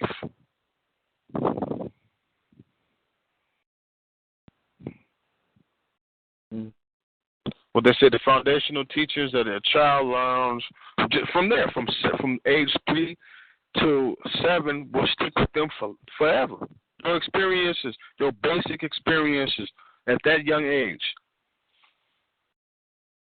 How to sit up when your mother, my grandma get on me, sitting up straight. How you critique people, how to turn information, what's good, what's bad. You learn all of that by the time you're age 7.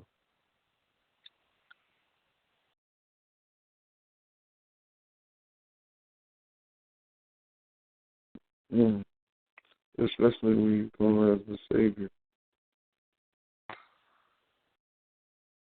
You got some individuals at age of 7 who knew they was going to be cops. Y'all heard this shit before, haven't you? I always wanted to be a cop.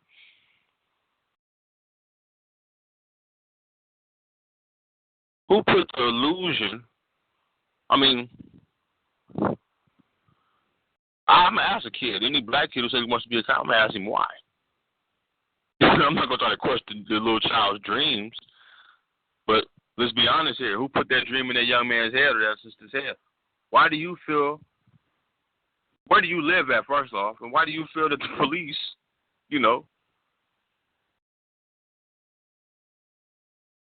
like, what did you want to be when you was little, brother boy? Anybody online, what y'all want to be when you was little? You want to be a cop? Nah, I never want to be a cop. You want to be a fireman? Nah, I think I want. I don't know what I want. I would think I want to practice some type of law. You know what I mean? That's what I was brought up. I wanted to do that. I wanted to get my people free. Brother, what you want to be when you was little? You want to be a cop or a fireman? Hell no, I was trying to play for the 49ers, nigga. Okay, there we go. That sounds like some of, a young man dream. He wants to start a glitz. Want to be Ronnie Lott, nigga. Want to be Ronnie Lott. Ronnie Lott. I like the 49ers to this day. Already. Just come here. What did you want to be when you grew up? Did you want to be a cop or a politician or firefighter?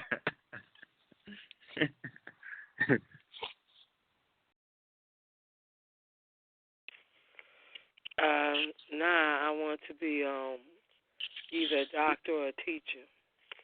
See? I can see that, yeah. Practical. The only people I notice who say that are white people. When I was 6 years old, I wanted to be a cop. My daddy was a cop. You see those? I want to whoop niggers and get paid for it. It's in their culture. What are you going to do for the white race? Go back to that psyche like we were talking on another show. In antiquity, no, not even antiquity. I'm giving them too much credit. The 1700s, 1800s, the pirate eras. The average white explorer, the conqueror and settlers, the average life expectancy was 35, 33.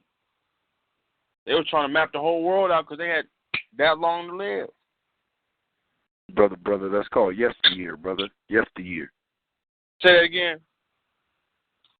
It's called yesteryear, brother. Yesteryear. Yeah, right there. That's what that is, yeah. And that's like, what, a hop, skip, a jumping away? Very recently, ain't it? About several, brother. Mm-hmm.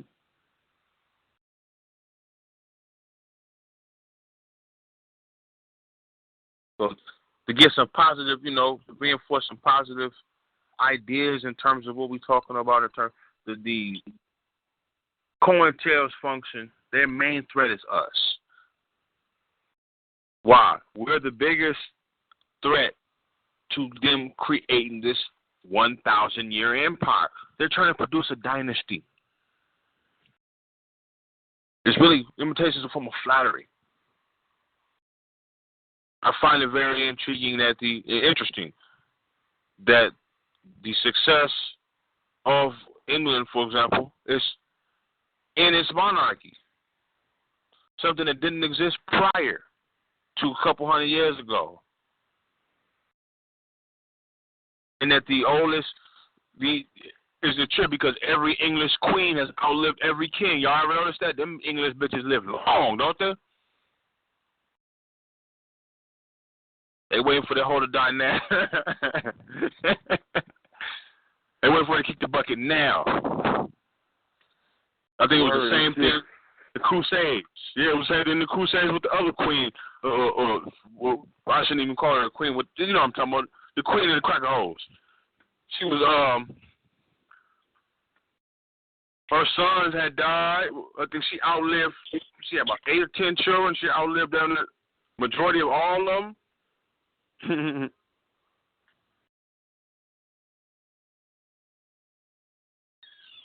And their success has been on, and the monarchy, the democratic monarchy, has been an African creation before Europeans even lived in the room that had a window and wore a shoe, a house with a window and wore a shoe.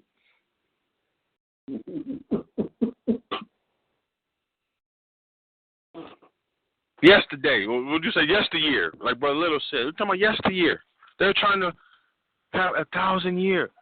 You know what's sad? They gonna be the demise of their own shit. If you know what I'm saying, because they're going so much into this military shit. What the fuck are they arming up for?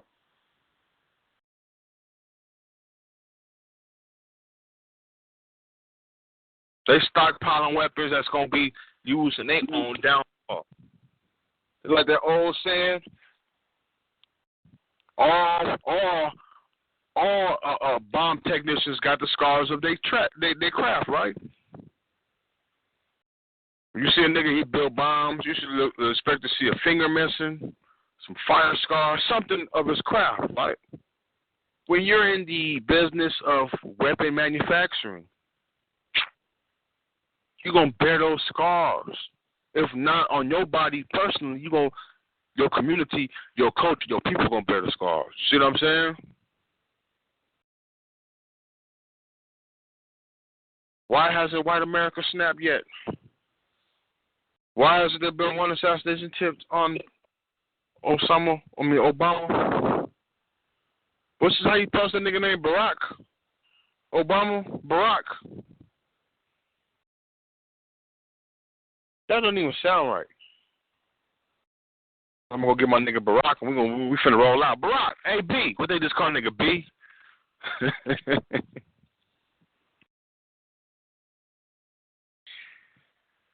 We call presidents by last names because they presidents. So, Reagan, Bush, last names.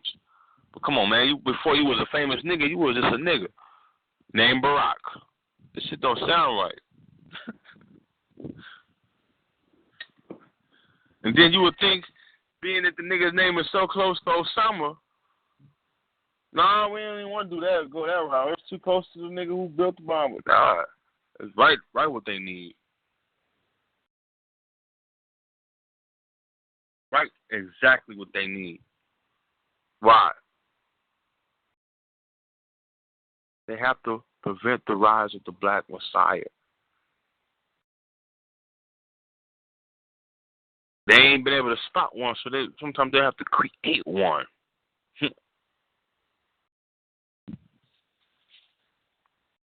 Niggas took the bait first, but now we got our eyes wide open. We see what the fuck's going on. I know I do. And I know I got some family members who see the same shit. We look at the same shit. We see you, nigga. We see the backdrop. We see the setup. We see the bigger agenda. We see this Black Power movement growing. We see them taking heed and being very mindful of what they say. Look at the propaganda that's coming out.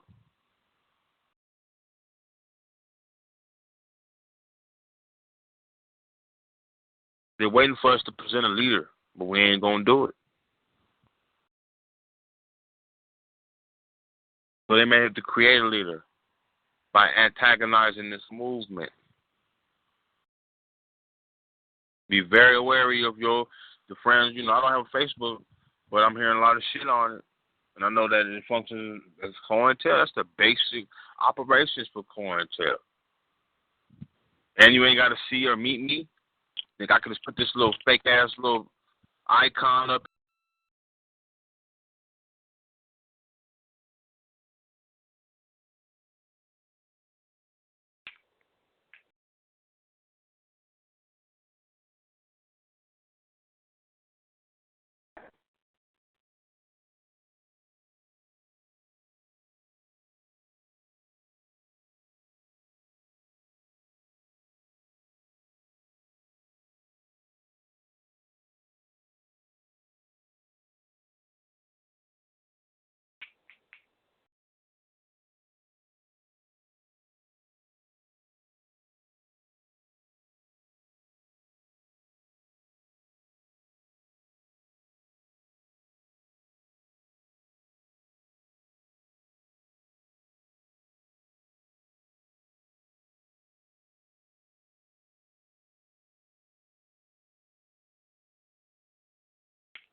Mm.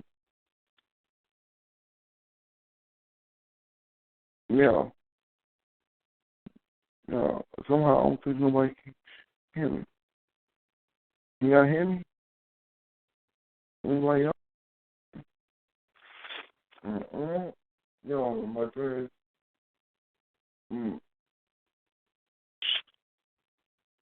Whoa, my mic.